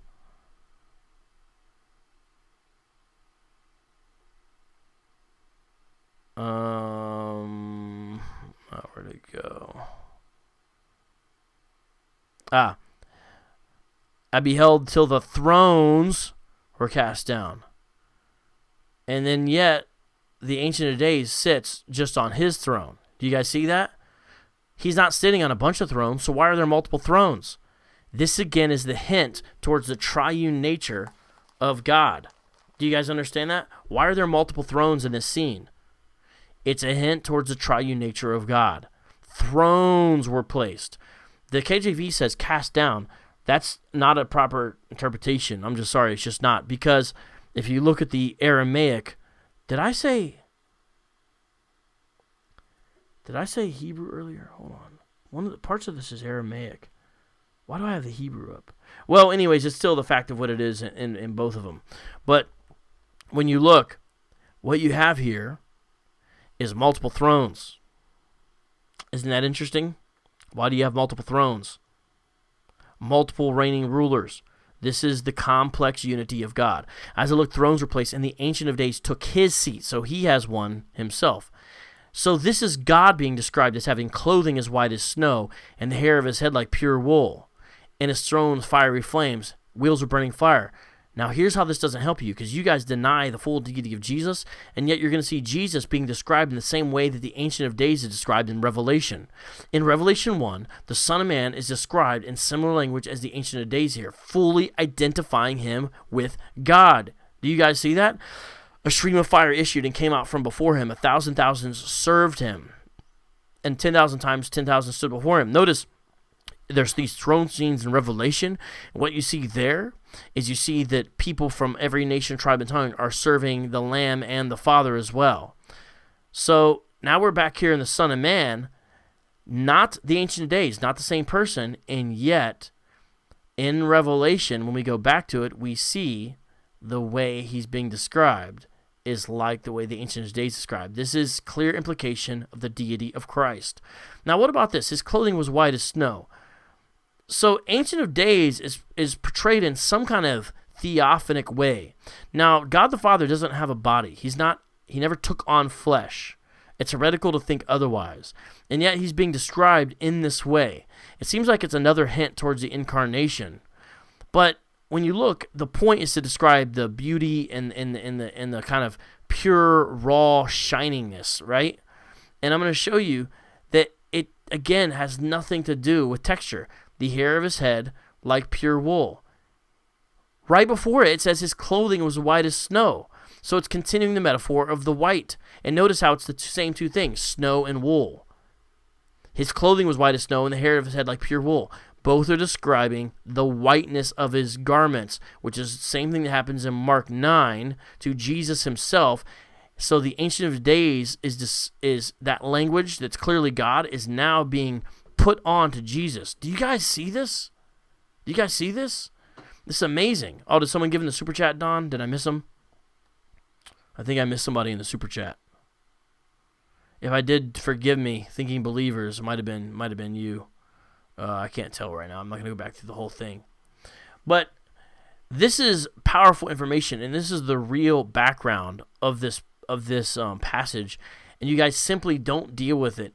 And all you guys do is assert that it's talking about hair texture. What a silly, silly thing.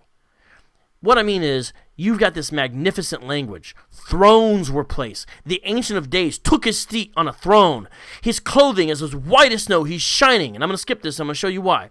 His throne was fiery flames with wheels that are like burning fire and a stream of fire. This is like a river, almost like a river of lava that's issuing forth that came out from before him. And thousands of people are serving him. 10,000 times 10,000, they're standing before him. His court, he's a royal king. It's set in judgment. And the books were open. And oh, by the way, the texture of his hair is kinky and woolly. You have this glorious, majestic passage being described as this kingly king who's like no other king in this amazing, magnificent, larger-than-life imagery. And you guys think in the middle of that, it's saying, oh, his hair texture was woolly. So ridiculous. Hey, thank you, believing thinkers. I see you. Much love. So silly to think this way. But what you guys do is you take these magnificent passages about the deity of Christ and you turn them into low-grade passages about ethnicity. Nothing in there is about ethnicity. Throne with fiery flames, stream of fire issuing forth. This is symbolic stuff that matches something. Now let's go to Revelation back here and continue to look at this and continue to show that you guys don't really know the passage and you guys don't really understand the background of it, and it shows by your lack of ability to interpret it. You guys haven't really been able to answer any of my questions that I've asked you. So let's look here and look at the rest of this and break it down further. The hairs of his head were white, like white wool, like snow. When we looked at the background, we could also look at Daniel 10 as well. Now look, it continues on. His eyes were like a flame of fire. Okay, let's talk about that now. His eyes were like a flame of fire. These eyes like a blazing fire you're going to see in Daniel 10:6. And also in the Revelation 2:18 and Revelation 19:12. Whenever you see this fire imagery, this is imagery common with theophanies. This fire imagery is a symbol of judgment. This fire imagery is a symbol of judgment. I'll give you plenty of passages for it. Psalm 97:2-3. I wish we could read all these. Exodus 3:2. Deuteronomy 4:24. And even in the New Testament, 1 Timothy 6:16. And then actually in Deuteronomy 33:2, you see it in relationship to the angels themselves. So you see fire is a symbol of judgment. It doesn't mean Jesus had red eyes from drinking too much or because he's really upset, like you guys say. This has to do with the judgment of God here. And Jesus here has eyes like a flame of fire. What ethnicity has eyes like a flame of fire? No one. It's symbolic. It's not describing anyone's ethnicity. His feet were like burnished bronze, refined in a furnace. Now, the Greek here is a little bit difficult in verse 15. If you look at it, you would see. But what do you have here? What do you have here in verse 15?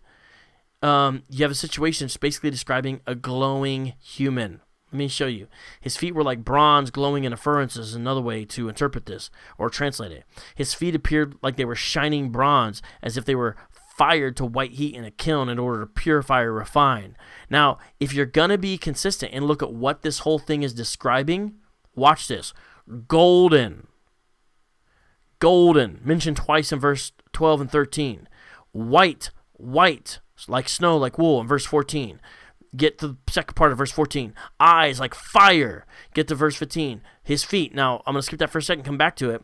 His voice like the roar of many waters, and his right hand held 7 stars, and his mouth came a sharp two-edged sword. His face was like the sun shining in full strength. Notice how many of these deal with brightness or luminescence. They have to do with shining, glowy things. The Hebrew Israelites expect us to believe that you've got all this shining, glowing imagery going on, which is common way to describe God. By the way, what's up, Tony Tabano? Good to see you, bro. They want us to think, oh, this is describing Jesus had black feet because it's burnt. First of all, the Greek implies that it's in the process of being refined in a furnace, that it's burning right now. They were like burnished bronze. And because if you look, that's not refined. Let me see. Let me see how the verbal form is of this. Yeah. Perfect passive. It's in the perfect passive. This is something that could be happening right now. Furnace. So that I'm going there with the refined, which could be to burn or destroy with fire. So that's another way. That's just in the ESV the way it's translated. But notice it's perfect passive. It's not something that already happened and is now as a completed action. It's perfect passive. The verbal form is perfect passive. Do you guys understand that? See, this is significant because it shows you that it's like happening now. His feet were like burnished bronze or something that not as a completed action. You know what I'm saying? His feet were like burnished bronze refined in a furnace. And again, everything here is consistent. It's describing shining, glowing brightness. And yet, you guys want to downplay it to say it means Jesus had black feet because they were burnt, and when things are burnt, they look black. First of all, not everything black, or not everything burnt looks black. That's not even true. And second of all, in the middle of things getting burnt, they turn different colors. It has nothing to do with his ethnicity. What does it talk about? What is this burnt with this, shining bronze?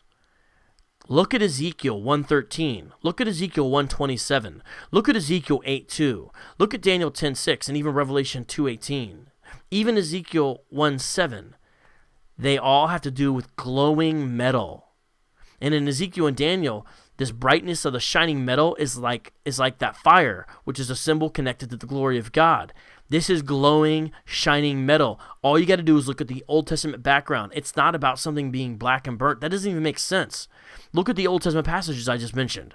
See, you guys never do this. You never go behind the passage to look at the Old Testament allusions. You go to one place, and then you just try to interpret it as something to do with ethnicity. But if you look at these, it's like glowing metal, which makes so much more sense than your silly interpretation that's like, oh, let's describe Jesus' ethnicity. If this is describing Jesus' ethnicity, why not do it when he's on earth? Why wait till he's in heaven and then you got all this shiny imagery stuff? Because that has nothing to do with that. Verse 20 proves it's symbolic because the symbols have to be decoded in verse 120. You guys just can't do this. All right, now I'm going to show you again how Jesus described his deity, and it has nothing to do with ethnic features. His voice was like the roar of many waters. Believe it or not. Oh, by the way, one other thing, let me mention. this feet being described this way could be a reference to the Old Testament concept of treading or trampling down, which you kind of see in Revelation 2:18. So it could be multiple symbolism going on here, because this could represent this triumphant judgment of this Jesus because remember, he also, treads out the winepress. All that could have to do with it as well, because it's symbolic language. It's not to do with ethnicity. It describes deity, majesty, royalty, majesty, glory, not ethnicity. It's so silly. No one has fire in their eyes. There's no ethnic group that has that. No one even really has feet that look like burnished bronze. You know what I'm saying? No ethnic group holds seven stars in their right hand. What ethnic group is that? There is no ethnic group. It's not about an ethnic group description. But you guys are going to hold on to it because your idol is your ethnicity. And what's sad, though, is like GMS is here. You guys have a bunch of members who aren't even really black anyway. You guys got Hispanics and Native Americans and guys who are clearly white, but they just say they're a speckled bird and all this kind of nonsense, confusion of faces doctrine that you guys teach. Those folks in your camps, they don't have woolly hair, so it's not even describing your understanding of an Israelite anyway. It's describing, if you're going to make it woolly hair as a description of texture, it doesn't even describe what you guys think is an Israelite anyway. But that's not what's happening anyway. Okay, now continue on here. And we look at this powerful voice here. Well, let's go back to 110. Because what you guys try to say is, the voice of many waters, that's the deep baritone bass voice of a black man. First of all, have you heard Mike Tyson talk? My point is, not every black man even has this voice. What a silly stereotype, right? But watch this. Revelation 1:10. What's it say? I was in the Spirit on the Lord's day, and I heard behind me a loud voice like a trumpet, saying, write what you see in a book and send to the seven churches, to Ephesus, Smyrna, and Pergamum, and Thyatira, and the Philadelphia. I can't really do a trumpet, right? Whatever, right? What ethnic group has a voice like a trumpet? The point here is loudness, with the loudness and kind of the shocking, alarming feature of it. That's 110. So how all of a sudden now, when we get to 115, you guys think it's describing an ethnic aspect. His voice was like the roar of many waters. So it's two ways. You see what I'm saying? Guys, you can't do this. You're making mincemeat of the text. Now, let me show you, though, how your interpretation is destroyed. I'm actually going to turn to these passages because I'm tired of you guys not. The other ones I just referenced, and you guys need to go back and study. But I actually want to show you these to show you like straight up. Ezekiel 1:24. And when they went, I heard the sound of their wings like the sound of many waters, like the sound of the Almighty. Notice the sound of many waters is described in one way, beginning with these angelic beings, but then it transitions saying the sound of many waters is like the sound of the Almighty, like the sound of a tumult, like the sound of an army. The sound of many waters is an Old Testament way to describe God. Imagine being by a waterfall. That I got family in Buffalo area where a lot of Italians are, right? And I haven't been to Niagara yet, but I want to, and I understand the sound is like that way. If you're right up by the waterfall, that's the sound of many waters. And guess what? According to this background, which Hebrews should know, if you guys really are Hebrews, you should know the Old Testament background, shouldn't you, in the Hebrew Scriptures? But you don't. But here it is, Ezekiel 1:24. Like the sound of the Almighty. Guess what? You transfer that to the way John is describing Jesus in Revelation. He is getting the same descriptions as the Almighty. How can you answer that when you don't even hold that he's deity? Let me show you, though, another passage. We're not going to stop there. Ezekiel 43:2. Behold, the glory of God of Israel was coming from the east, and the sound of his coming was like the sound of many waters, and the earth shone with his glory. If you transfer that to the New Testament description of Christ, which you should, because the Old Testament informs the New, guess the way Jesus is being described? He's being described in the same terminology as the God of Israel. Who is the God of Israel? It's Jesus Christ. The sound of his coming was like the sound of many waters. Who has the voice of the sound of many waters? Jesus Christ in Revelation 1. These Old Testament passages destroy your lack of belief in Jesus' deity. They destroy the fact that you don't want to identify him.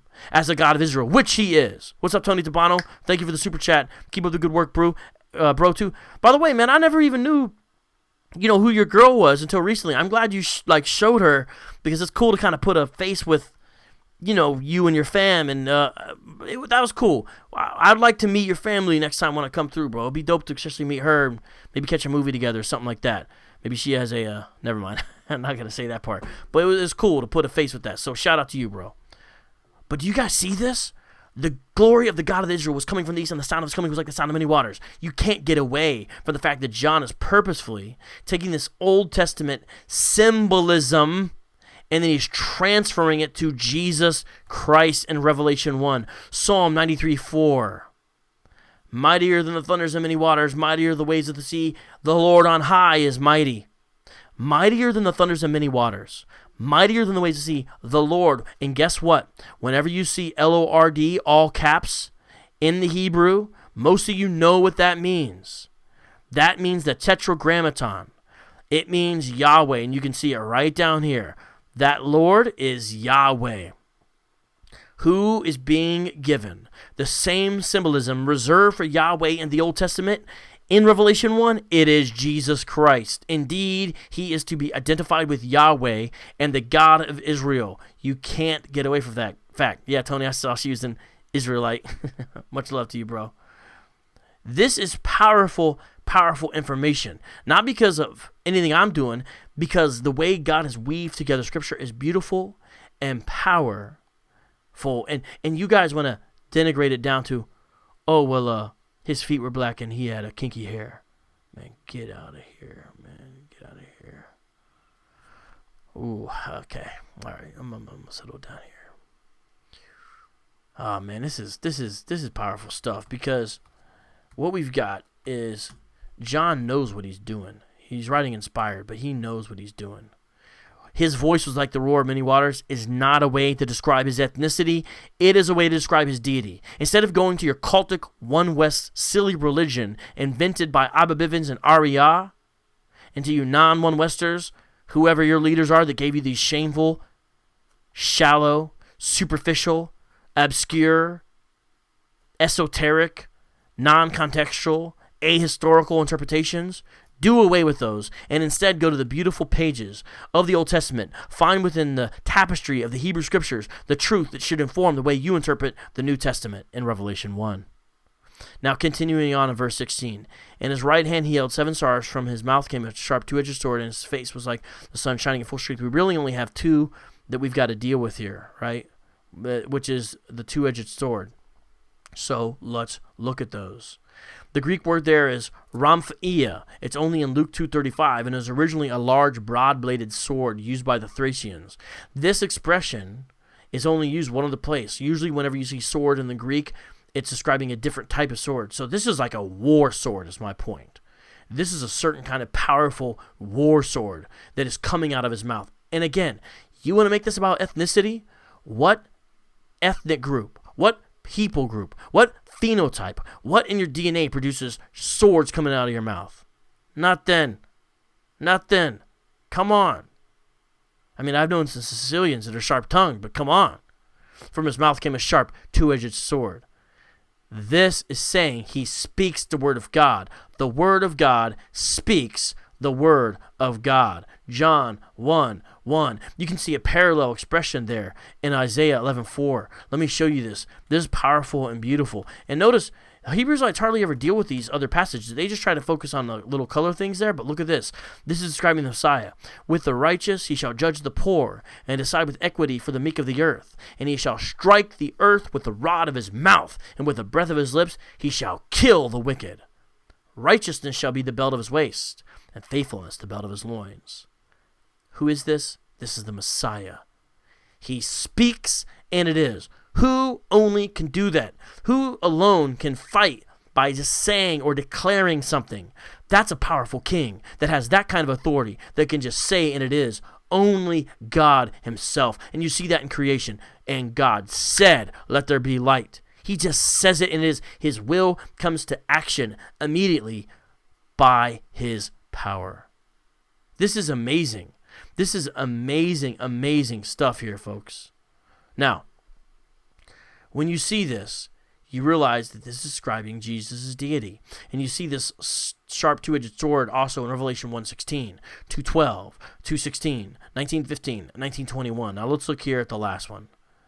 It was the very last thing, and then I'm actually going to take some questions from you guys. Now, I've got some other color passages I could deal with, but I wanted to mainly deal with these today. I could deal with the other ones or take questions, and I was going to read this and then take questions, okay? His face was like the sun shining in full strength. Well, what's that related to? We've already shown you. Matthew 13. Oh, well, no, this is a little bit different what I'm showing you here. Then the righteous will shine like the sun in the kingdom of their Father. So it's a way to describe righteousness. And notice here, even Jesus' people can be described in these terms.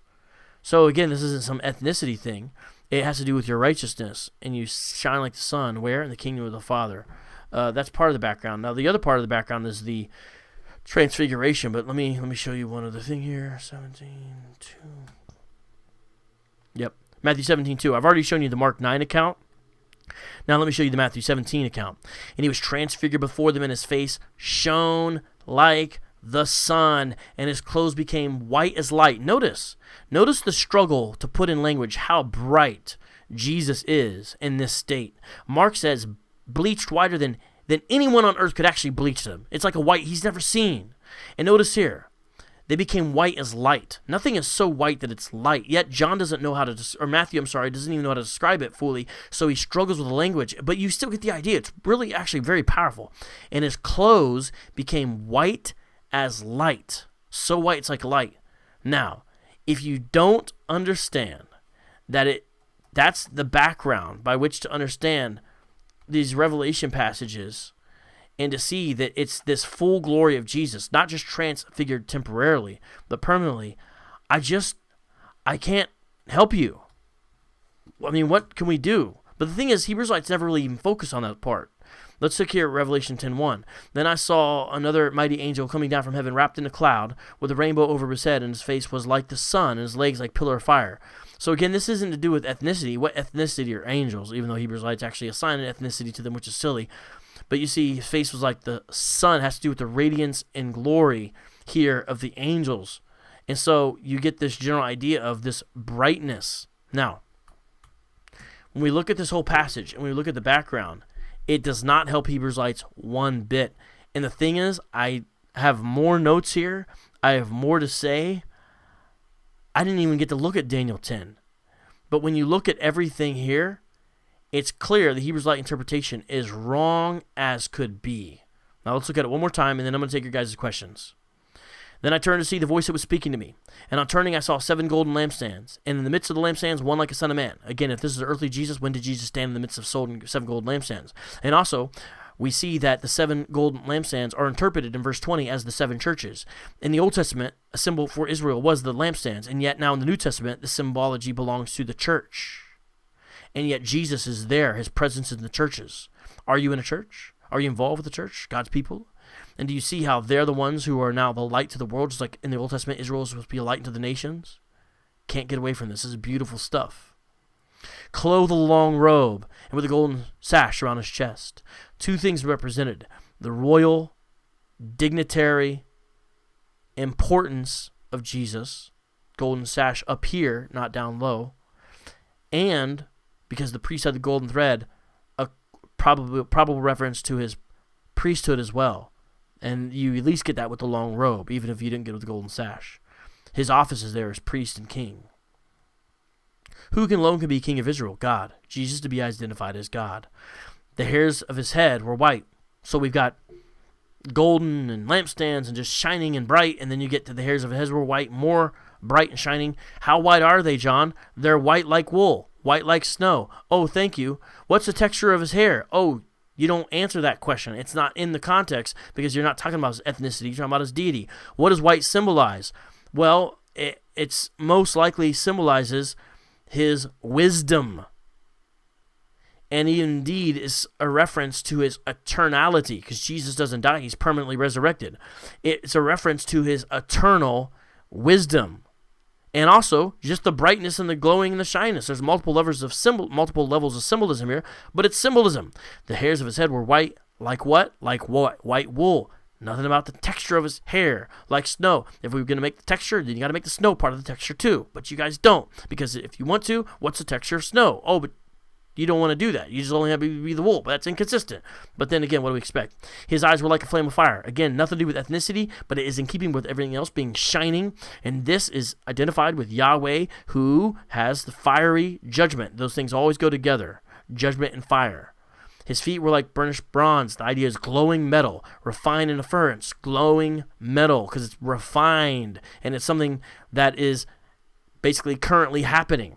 And his voice was like the roar of many waters. Not about a baritone voice, but about something that sounds like a waterfall. And I showed you a bunch of passages in the Old Testament that only describe that as Yahweh or as the God Almighty, and yet now it's describing this for Jesus. So Yahweh's symbolism becomes Jesus' symbolism, because Jesus is to be identified as Yahweh. In his right hand he had 7 stars, nothing to do with an ethnicity. For his mouth came a sharp two-edged sword, ain't ethnic. And his face was like the sun shining in full strength, ain't ethnic. Now if you want to make it ethnic, you can go the route of the Anglo-Israelites and be like, oh look, his head is all white, so his face must be white. This is describing a white man. Oh, his face is like the sun shining in full strength. It says it again. Well, if his face is white, he's all going to be white. We could go that route with the Anglo-Israelites, but we're not going to do that. All right. I can get to the other color passages if you would like, but what I would like to do, hey, Brian Weinberg, hey, thanks for the contribution, bro. Much love to you. What I'm going to do now is see if I can take some questions. All right? And what I'm gonna try to take most are questions that actually have to do with what we talked about. Meaning, could you guys make the questions? I'm having a problem here. Hold on, let me fix this. Could you guys try to make the questions about what we talked about today and not just random crazy stuff? I mean, I still might be tempted to partially answer, but that would be ideal if you guys did that. All right, let me fix this here. I got a couple of things going on. By the way, it looks like we got a freestyle too. So this show I think is going to go a little bit longer. This might be this is going to be maybe over 2 hours. And unless you guys don't want to, and we start dropping off, we've got almost 100 people. So now's the live Q&A section. I just need to switch the screen over here. I'm switching it over. Let me switch this. We're not going to do this part right now. So let me fix this, and I'm going to take the questions. And like I said, be nice if you guys could make it about what we talked about today. All right, fix that. All right. Okay, I'm looking now at the questions. Here we go.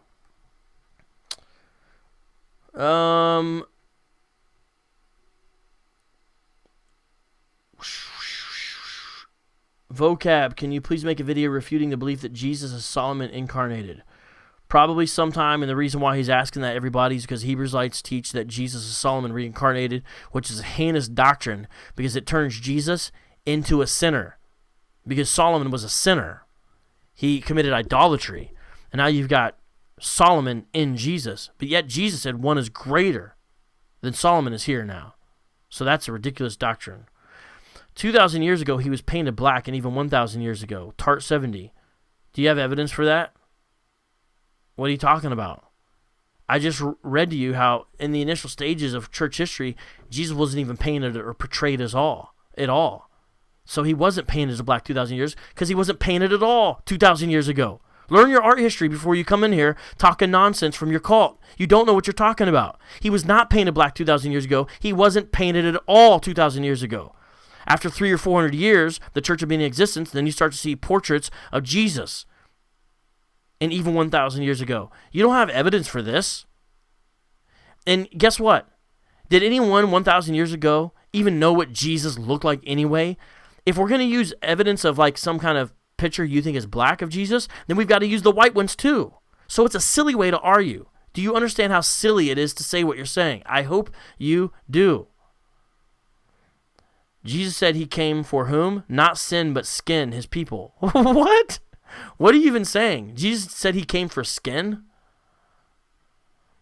That is an interesting question. Like white supremacy among other whites, racism goes way back.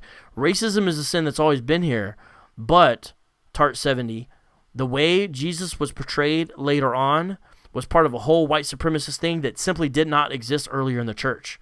So true racism is always around, but the white supremacist structure was something sort of coming out of the Enlightenment, really. Or maybe the Renaissance, you could say. But it was not part of the early church in the same way. Enzo, I'm reading this just because it's super chat. Just saw Kasari today. Excellent movie. I don't know what the movie is. I'm so sorry. I don't know what you're referring to. He came for the elect, his people. Yes, Tommy, that's true. You guys aren't really asking questions. I'm trying to, he did come for the elect, his people.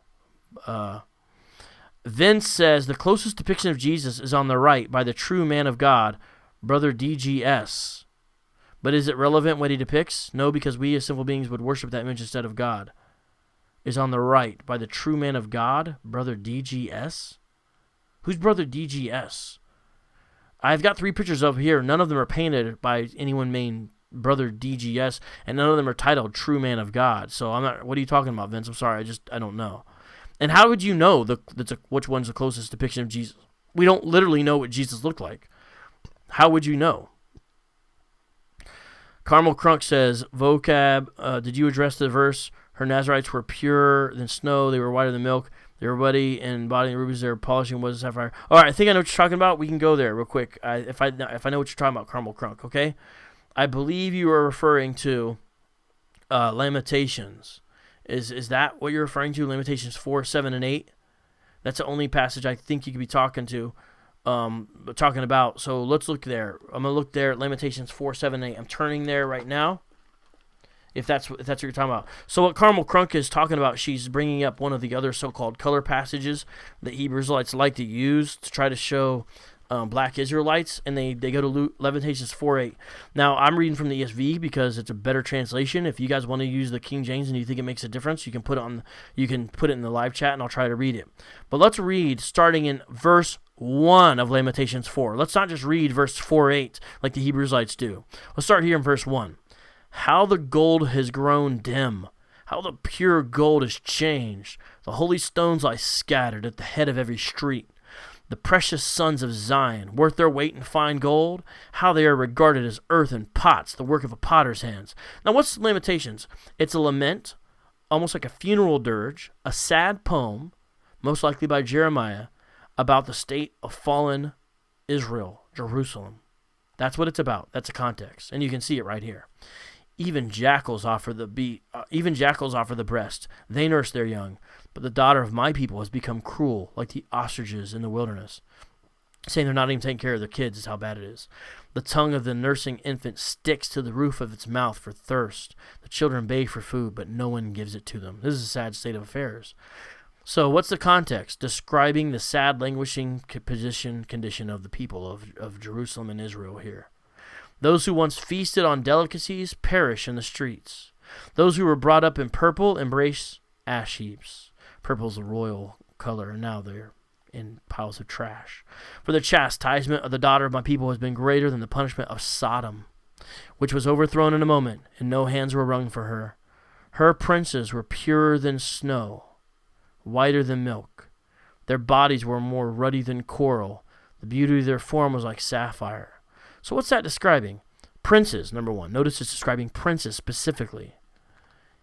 And what's it mean they were purer than snow, whiter than milk? Their bodies were more ruddy than coral. Their beauty, their form was like sapphire. This is describing someone who was able to spend time and focus on their appearance, these princes. But notice it's going to transition to verse 8, and here's the verse they read. Now their face is blacker than soot. They are not recognized in the streets. Their skin has shriveled on their bones. It has become as dry as wood. Now, what does it say in Lamentations 4:8 in the KJV? It says their visage is blacker than a coal, which visage is face. So their face is blacker than a coal. But this is so easy to refute this interpretation of the Hebrew Israelites. Because notice it says now they're this way. So prior to that, they weren't.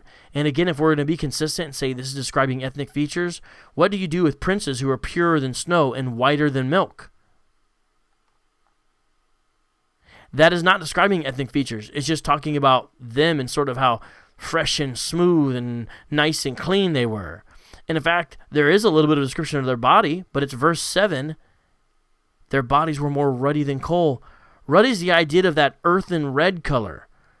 basically, ruddy is basically as red as brown can be. That's really what it is. Because red, in the Hebraic mindset, was a much more ambiguous color than the way we think of red. That's why you have the red heifer. It's not red like the box of crayons you would get and color a cow red. It's not that way. It's a brownish red. And so the best way I've heard described as ruddy is as red as brown can be. And notice, their bodies were more ruddy than curl. So this is describing how they were. This is their natural state when they're taking care of themselves. The beauty of their form was like a sapphire. Now, so this is in their current condition. Remember, everything prior is describing how messed up they are. So this is not, in the middle of this lamentation of how messed up, why would they say, here's their ethnic feature? It doesn't make sense. It's part of their current messed up state to be black, like actual black, like that doesn't make sense. Why would all of a sudden, in the context of discussing how messed up and deplorable and sad and lowly the Israelites are, would he say, oh, by the way, here's their ethnic feature? That would almost seem to indicate it's part of the lament if you're going to go there. But it's not describing that. It's saying they were like this in verse 7, and now they are like this in verse 8. Their face is blacker than soot. They've got dirty faces. They're all filled with dirt. They haven't been able to wash themselves, these guys who were taking care of their parents early. And notice it's only the princes. So even if you wanted to do this, you couldn't even do it for all Israelites. It'd only be the princes. They are not recognized in the streets. Now, notice if their face is black now and they're not able to be recognized in the street, then what's that mean? That means before their faces weren't black like that because then they were recognized as that condition. Why would they not be recognized? See, your guys' interpretation is ridiculous. Not only that, these features that are being described are simply really the conditions that go along, not with just the poverty and ashes and warfare, but also starvation. Their skin is shriveled on their bones and has become as dry as wood. I mean, you can go on and look at this, but it's just bonkers that the Hebrewites think that they can turn this into a description of ethnicity. It is clearly just not about that. 99 people. Wow, we're almost at 100. If we get 100, we'll do their second interpretation. So there, Carmel Crunk. I did get to it, and I hope that helps. Okay, here we go. Someone you may know says, what is your view of people like Faustina Kalaska, a nun who claimed to have seen Jesus and was to be commissioned for him to paint his portrait? For the record, she painted him a European. Okay, so let's talk about that. The Roman Catholic apparitions, I have a problem with them, first of all. And some of them, I think, are just plainly silly and ridiculous. And there's a lot of people in history who have claimed to see Jesus. And the weird thing is, they don't all describe Jesus the same way, these visions or apparitions. If these were really true, it seems like it would be the same way every time. And so I cannot base this person's subjective experience and then painting Jesus European. I cannot in any way ratify it as being valid. I don't know what she saw. I guess it's hypothetically possible that if Jesus had some reason to appear to people, he could do so in some way that would be recognizable to them. But that seems ridiculous. I'm trying to be charitable. I just don't think so. There's no reason that should trump the history of what we know about Jesus. And there's no way to have a European-looking Jesus in the Levant area. So, to me, this is actually further evidence of some of the problems with Rome, to be honest with you. Gotta be honest. All right, so let me look here. Okay, set 2 freestyles then. Daniel 5:29. I don't know if that's a question. No, Galatians 3:29. If you're going to ask me to explain a verse, you've got to drop the verse in there, please. If you could. Okay. Vocab becoming a one-trick pony, a.k.a. Skylar Fiction. Hey, Savage Press. I don't know what you're talking about because I'm dealing with multiple passages here. And I don't only deal with Hebrewites, I deal with atheists, I deal with Muslims, so I don't know what you're saying. But I do like your name, because Savage Press is a name of Darth Maul's brother in the Clone Wars, and pretty dope little series they had going on there with all that stuff that happened with them. It was pretty dope. Why doesn't the Bible use the word ruddy to describe how ruddy is used? Ruddy is used of a euphemism as bloody? Galatians 3:29, I don't understand that. David is described as ruddy. So how could he be described as a euphemism for bloody? I'm sorry, I don't think that makes sense. How is David bloody? I don't think I agree with that. What's your reason for saying that? I'm not really understanding why you would say that there. Yet a ruddy cow is reddish brown, and on a person it would be a black person. What? For some reason it's seen as white. This makes no sense. How would something go from reddish brown to becoming black and people see it as... I'm sorry. That makes no sense. Well, nano event. In Hebrew, ruddy goes back to a root meaning for the red color of blood. That's called an etymological fallacy. You don't go back to the etymology of a word or the root of it and then say that's what it means in those contexts. Because how a word came to be does not determine its current at the time semantic domain. So that's an etymological fallacy to try to make everything to do with bloody. So I had to look ruddy up more to see that, but it doesn't really matter, really, because... Okay, let's see. All caps. Proving Jesus isn't black is a long way from disproving Hebrew Israelites because the Christian church is so totally off. There's no room for bringing Israelites back into the church they've left. Okay. That kind of sounds like an admission there. Vocab. Zhu Yeping. The Book of Enoch describes the children of fallen angels as having white, red skin, colorful eyes, long hair. First of all, I don't view Enoch as canonical, so that doesn't really matter. It's just a source to look at Jewish interpretation. But what does that have to do with anything? See, you guys got to ask questions. These aren't questions. I'm about to end this because I'm about to get into the freestyle because I wanted questions. You guys got to learn how to ask questions. Don't just make statements. And I'm not trying to be mean, but we got to ask questions here to do this. These... What is this where you guys keep on bringing up Neanderthal DNA? Nope, Africans don't have Neanderthal. That's a lie. No ape. Oh, Robert Armstrong. Neanderthals are humans. Everything about them is human. If you look, they just have distinct features that they describe as Neanderthal.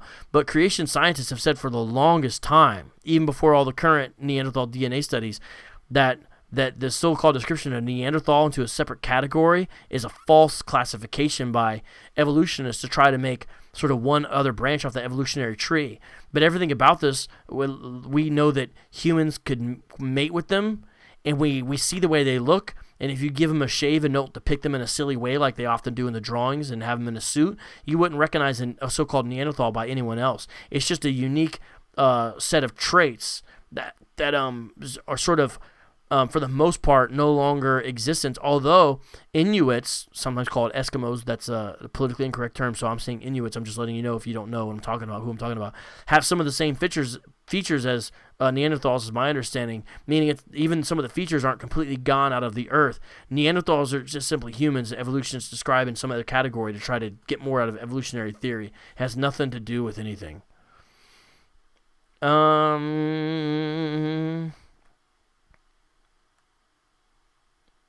Gerard Perry, the only great Star Wars movie is Revenge of the Sith. That's an interesting opinion. How can you not say Empire Strikes Back? You got to say Empire Strikes Back. All right. Thumbs up for the Star Wars reference. All right. Much love to you. Okay, so the verse. Well, what's that verse again? Galatians 3:29. Now, what's the verse? Ask ye now and see whether a man doth travail with child. Wherefore do I see every man with his hands on his loins as a woman in travail, and all faces are turned into paleness. All right. So I think that was somewhere in Jeremiah. Could you show me where that is? Galatians 3:29. Galatians 3:29. I respect you. I've seen you come in here and debate Hebrew Israelites, and that's legit. But by some of the comments you made, I get the sense that you seem to think a lot of Israelites were actually white. I don't know what you've been influenced by. But unless I'm reading you wrong, it seems like you have proof passages that Anglo-Israelites would use to try to say Israelites are white, which I think is a real dead end, and probably even a more dead end than the Hebrew Israelites project, what they try to do. Now, but nonetheless, let me look here, and I'm going to try to find what that passage is. All faces turned into paleness. Let's see. Okay, Jeremiah 36. So let me look at here. Jeremiah 36, because I have a sense of what it looks like, but I like to read context. So we'll go there right now and see. Starting in verse 1. The word that came to Jeremiah from the Lord, thus says the Lord, the God of Israel, write in a book all the words that I have spoken to you, for behold, days are coming, declares the Lord, when I will restore the fortunes of my people, Israel and Judah, says the Lord, and I will bring them back to the land that I gave to their fathers, and they shall take possession of it. These are the words that the Lord spoke concerning Israel and Judah. Thus says the Lord, we heard a cry of panic, of terror, and no peace. Ask now and see, can a man bear a child? Why then do I see every man with his hands on his stomach like a woman in labor? Why has every face turned pale? Alas, the day is so great, there was none like it in time of distress for Jacob, yet he shall not be saved out of it. All right. So let's look at the context here. It is a time of terror when Israel will see defeat, but yet there's a promise of restoration after this day of judgment and defeat. Now, here's what's going on with verse 36. Chapter 30, verse 6. It's a rhetorical question. Jeremiah asks, can a man bear a child? By the way, to all the people now in our era who don't seem to understand this, the answer is no. A man cannot bear a child. And so it's a question to make you think, like, what? Can a man bear a child? The answer is no. So he's saying, well, if a man can't bear a child, why do I see men who are acting like they're in labor like only a woman with child would be? So this is describing an abnormal condition. This is not describing some normal standard condition for these Israelites. It's describing a time when the men will be fearful and looking like they are in labor with child. So there's the context. It's very, very clear to see. Jeremiah 30 and then verse 6. Men who look like they're bearing children. And if you've ever seen a woman bear a child, not an easy situation. And sometimes her face goes pale no matter what her color is. And that's all that's being said. It's a way to indicate the great terror and fear that the Israelites will experience. See, the problem is we're trying to use something like this to try to say Israelites are white or pale. It does the same thing the Hebrew Israelites do with the mourning passages in Lamentations. It takes something that's rare and unique and describes something like soot on their faces, and so they're dark or something like that. It takes something like that, this abnormal circumstance, to try to make it their common circumstance. But this is clearly describing a time of distress for Jacob that's not common. So the answer is they're in great terror. All I'm saying is it showed they could blanch from fear. You're not saying they were white. Okay, well, that's good if you're saying they were not white. But I guess if the point you're making is that they're not maybe as dark as some Hebrewites think, and that's why they could be pale, maybe you have a point there, because if you're, say, the shade of Iraqi Jews, if you see what they look like, which is that muddy brown, kind of honey, olive, drab, ruddy kind of color, that's the general color palette. If you see that, sort of olive complexion, all that, right? Okay, that's good, Galatians 3:29. That's good. I see your comments there. You have a situation here where they're turning pale. But the point, though, is still not describing features. It's describing their terror. And so I like to try to think about that. Skip Per, I appreciate your question about Easter and 3 days and 3 nights, but we're trying to stay on topic here, and that has nothing to do with it. We'll have to do that another time. Nice guy, Roy. No one thinks Israelites were white. They just weren't black. Now, I wish I could agree with you, nice guy, Roy, but since I've come out with this material, I am running into people who do seem to think Israelites and Jesus was white. And Megyn Kelly is, on Fox News saying Jesus was white, and the Anglo and British Israelites think Jesus is white. And there's people who still think Jesus was white. I saw a guy in the chat earlier that seemed to indicate that. So I hear what you're saying, but there are people who do think that. And again, the world's not black and white. So, good point nonetheless. Okay, his beautiful truth. Vocab, why do so many professing Jews today look white? Have you challenged them? Okay, you have 2 different questions there. The second is a Hebrew Israelite escape route. When you guys don't like me bothering your doctrine, you want me to go bother Jewish people instead. So I'm not going to deal with that because that's just basically you whining about me picking on your doctrine. But I will answer the first question. Why do so many professing Jews today look white? Well, I've talked about this before. It's relatively simple. The diaspora or the diaspora. 70 and then 135 are the key dates there. What you have is Jews getting scattered all over the world to the 4 corners of the earth, indeed, right? And here's what happens. They go here, they go there, they go here, they go there. And they end up intermarrying, especially during times of peace. During times of persecution, the majorities don't like to usually marry Jews. But the intermarriage is actually a good sign, by and large, for the Jews, because it means in some way they're being accepted to some extent in the society that they're in. And the intermarriage mainly happens with them taking women, and that's why a lot of times you see it more on the men's side some of the distinctive markers of Jews. There's at least two. It's clusters of factors and features. But an interesting thing is many Jews all over the world who claim to be Jews who look all kinds of different ways share some of these special genetic features. There's great books about it. So the thing is, professing Jews today, now it's true in a Western context that might be the case. So we see a guy like Jerry Seinfeld, Woody Allen, right? Seth Rogen. Guys, name some other, Sarah Silverman. Jews who look very Europeanized or Anglo or white, right? Okay, so what's the deal with that? What's the deal with that? Well, most of them in America have been through the Eastern European side of things, Russia or some other place, right? So they've kind of had their people lingering in Europe for a long time. They've intermarried. They come out looking like Eastern Europeans. But let's not just look at those Jews. Let's go to Israel itself, okay? So now we're in Israel. And we look around at Israel, and what do we see? We see all kinds of Jews. Now, they say about half are Ashkenazi. I hear different numbers, but let's just go with half at this point. Ashkenazi are the kinds of Jews you're talking about. They look more Europeanized. They're not pure Jews like from the first century. They've intermingled. But that doesn't mean they're not Jewish at all, because we can see. Now, again, this has nothing to do with who are God's people. This has nothing to do with who can be saved. These are just questions you guys are interested in, so I've got to talk about it, but it's really irrelevant to God's people. The thing is, you guys think in some way we're saved by race and not by grace, and so you think it's relevant, but it's not even relevant. I just have to have some facility to speak about it because you guys care so much about it. I'm just letting everyone know. It's become an issue, but it shouldn't be an issue. But those Europeanized Jews don't represent all modern-day Jewry. So if you go to Yemen, where there's still some Jews left, and they've left Yemen, they don't look like those white Jews at all. Yet, they share some genetic features. If you go to the Iraqi Jews and see pictures of them, they don't look like Jerry Seinfeld. They just don't.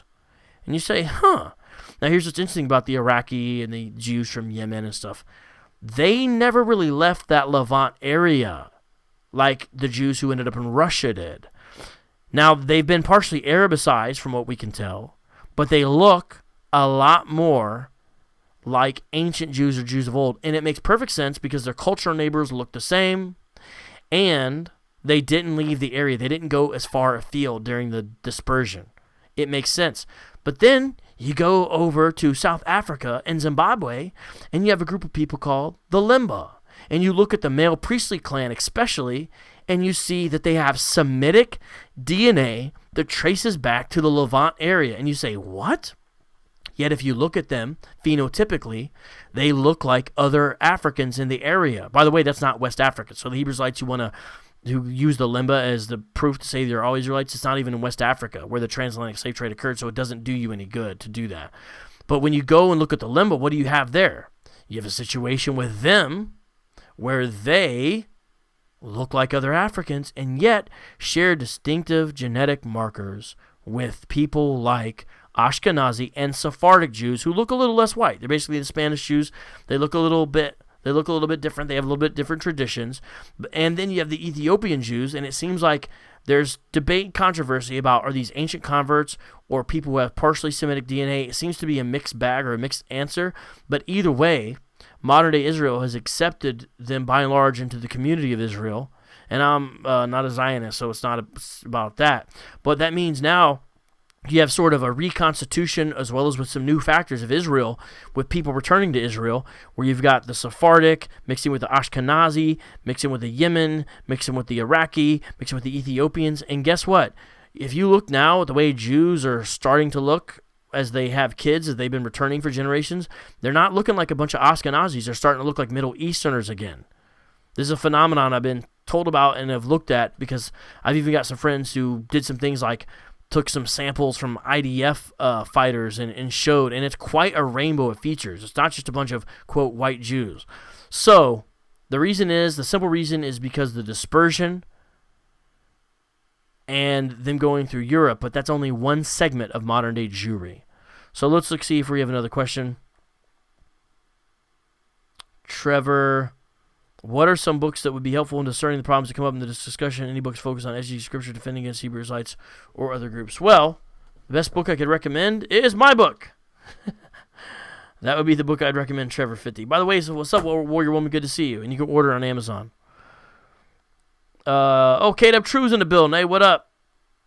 Power of One. They need the numbers. They have a war coming. God's gathering of the dry bones. Okay, well, those are, what about Saudi MacGyver? Interesting name. I like your name. That's very interesting. It says, what about the veil of Veronica and the image of Jesus? That literally is the face of Christ. Well, does it? See, these are Roman Catholic traditions. I just don't hold validity to Roman Catholic traditions, especially relating to artifacts, because that would essentially be an artifact, some physical object relating. You know, you don't see these legends of these artifacts popping up until the Middle Ages most of the time. Sometimes they're a little bit earlier, but it's not until later on. I mean, as far as in full swing, you know, you have Constantine's mom, I guess, claiming she found pieces of the true cross. But it gets really ridiculous because if you added up all the pieces of the true cross that were floating around at Europe at one point, you'd have like 10 crosses or something, I think. And you've got, you know, things like Martin Luther made fun of this. You know, he's in the background. You can see him. He made fun of like how these relics that they invested with healing power in. And you ended up with, you know, John the Baptist having 2 skulls and 68 teeth or something. So my point by saying all that is these relics are really inventions of Roman Catholic Church, medieval superstition, and other problems, and there's no evidence that that's the face of Christ, and I just can't put any credence into it. You just can't do that at all. It's not well-sourced at all. Skip Parr, if God came to earth for all mankind, would not be acceptable to assume that he might have characteristics similar to all races? I'm going to be honest with you, Skipper, no. That doesn't logically follow. He wouldn't need to look like all people to save all people. There's no connection between his genetics manifesting and him saving all people. So no. And actually, it can't be the case because remember, we have his lineage in Matthew and in Luke. Now, here's where Hebrewites go wrong. They think we know the color of all those people in those lineages and those genealogies. We don't know the color of all those people. We don't know what they all look like. It's just a fact. You can make it up all you want, but we don't know exactly what any of them looked like. But I think it's safe to say none of them probably really look like Europeans. But it's also pretty safe to say that very few of them, if any, look like they were of African descent. How would he have looked? Like a first century Jew, probably pretty average because he could get lost in crowds.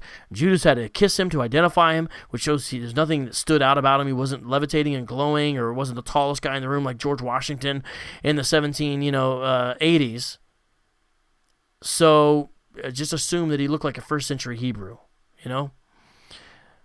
Ty Walk, nobody wants to save black babies from the abortion clinics, but now they think Jesus black, all the capes come out. What? Ty Walk, I don't think, well,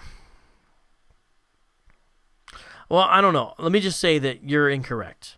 I've been involved with pro-life activism in a number of ways throughout the years, and part of the points we make, especially in relates to urban apologetics, is how abortion basically targets minorities and kills a disproportionate amount of black America. So I don't know really what you're talking about. There's even a website that's all about the black genocide, ran by some black pastors, I think, in New York. So we do want to save black babies from abortion clinics. It's a horrible thing. It's a horrible thing. You got 12% of the population that's counting for over a third of all abortions, and they love to put these abortion clinics in the poorest of neighborhoods, and you look at the racist history of Margaret Sanger, it's horrible. So yeah, we want to save black babies from abortion clinics. Now, I don't know what you're talking about, cabin for black Jesus and all this. What's up, Rebecca? How you doing? In fact, Jesus is unremarkable looking. Yes, there's good scriptural evidence for that. And so, since we're talking about what Jesus looked like, the closest we ever have to his appearance being given in the Bible itself is actually not in the New Testament, but it's in the Old Testament. It's in Isaiah 52, Isaiah 53, messianic passages indeed. For he grew up before him like a young plant, and like a root out of dry ground. He had no form or majesty that we would look at him, that we should look at him. So he didn't have a special form or some majestic thing about him that we would look at him and be attracted to him because of those reasons alone. See that? And no beauty that we should desire him. Now, I don't think this has to mean Jesus is ugly. It just means there was nothing particular or beautiful about him that we would look at him and be attracted to him superficially. Yet people were attracted to him because of who he was. I would have loved to have been in the first century with Jesus himself. Imagine being a disciple, following around, listening to his wisdom. Imagine the shock of when he dies, and yet the amazing magnificence of when he rises again. Imagine being there right then. You'd be attracted. He's healing. He's forgiving. He always has the right answer. He's filled with compassion. He's living his life for others. He's teaching the Bible like no one before him. And then he rises again and ascends and says, I'm coming back. That gets me excited. He was despised and rejected by men, and a man of sorrows and acquainted with grief, and is one from whom men hide their faces. He was despised, and we esteemed him not. And let me go back here to Isaiah 52. That describes another part here. Where'd it go? Let me make sure here. Just give me a second. I'm finding it.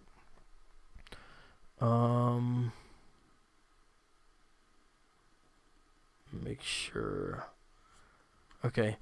Behold, my servant shall act wisely. He shall be high and lifted up, and shall be exalted. That's really a reference to the crucifixion, but it's a double meaning there. As many were astonished at you. His appearance was so marked, so this is in his crucifixion state, beyond human semblance, and his form beyond that of the children of mankind. So shall he. Where's the part about his beard, though? Hold on, I've got it in here. I'm gonna look up real quick. There's a place actually about his beard that I want to look here. It's Isaiah 56. I'm so sorry. I thought it was on Isaiah 52. Let me read that real quick here, okay? So there's some evidence about Jesus having a beard, right? Isaiah 55 and then 56, chapter 50, verse 5 and 6. The Lord God has opened my ear, and I was not rebellious. I turned not backward. I gave my back to those who strike, reference to him being whipped, and my cheeks to those who pull out the beard. I hid not my face from disgrace and spitting. Jesus was spitting upon. Remember that? And disgrace. Hid not his face. Why did he give his cheeks to those? He was following his own thing about turning the other cheek there. But it seems they pulled out his beard there is the indication. So it's an indication about him having a beard there. Okay.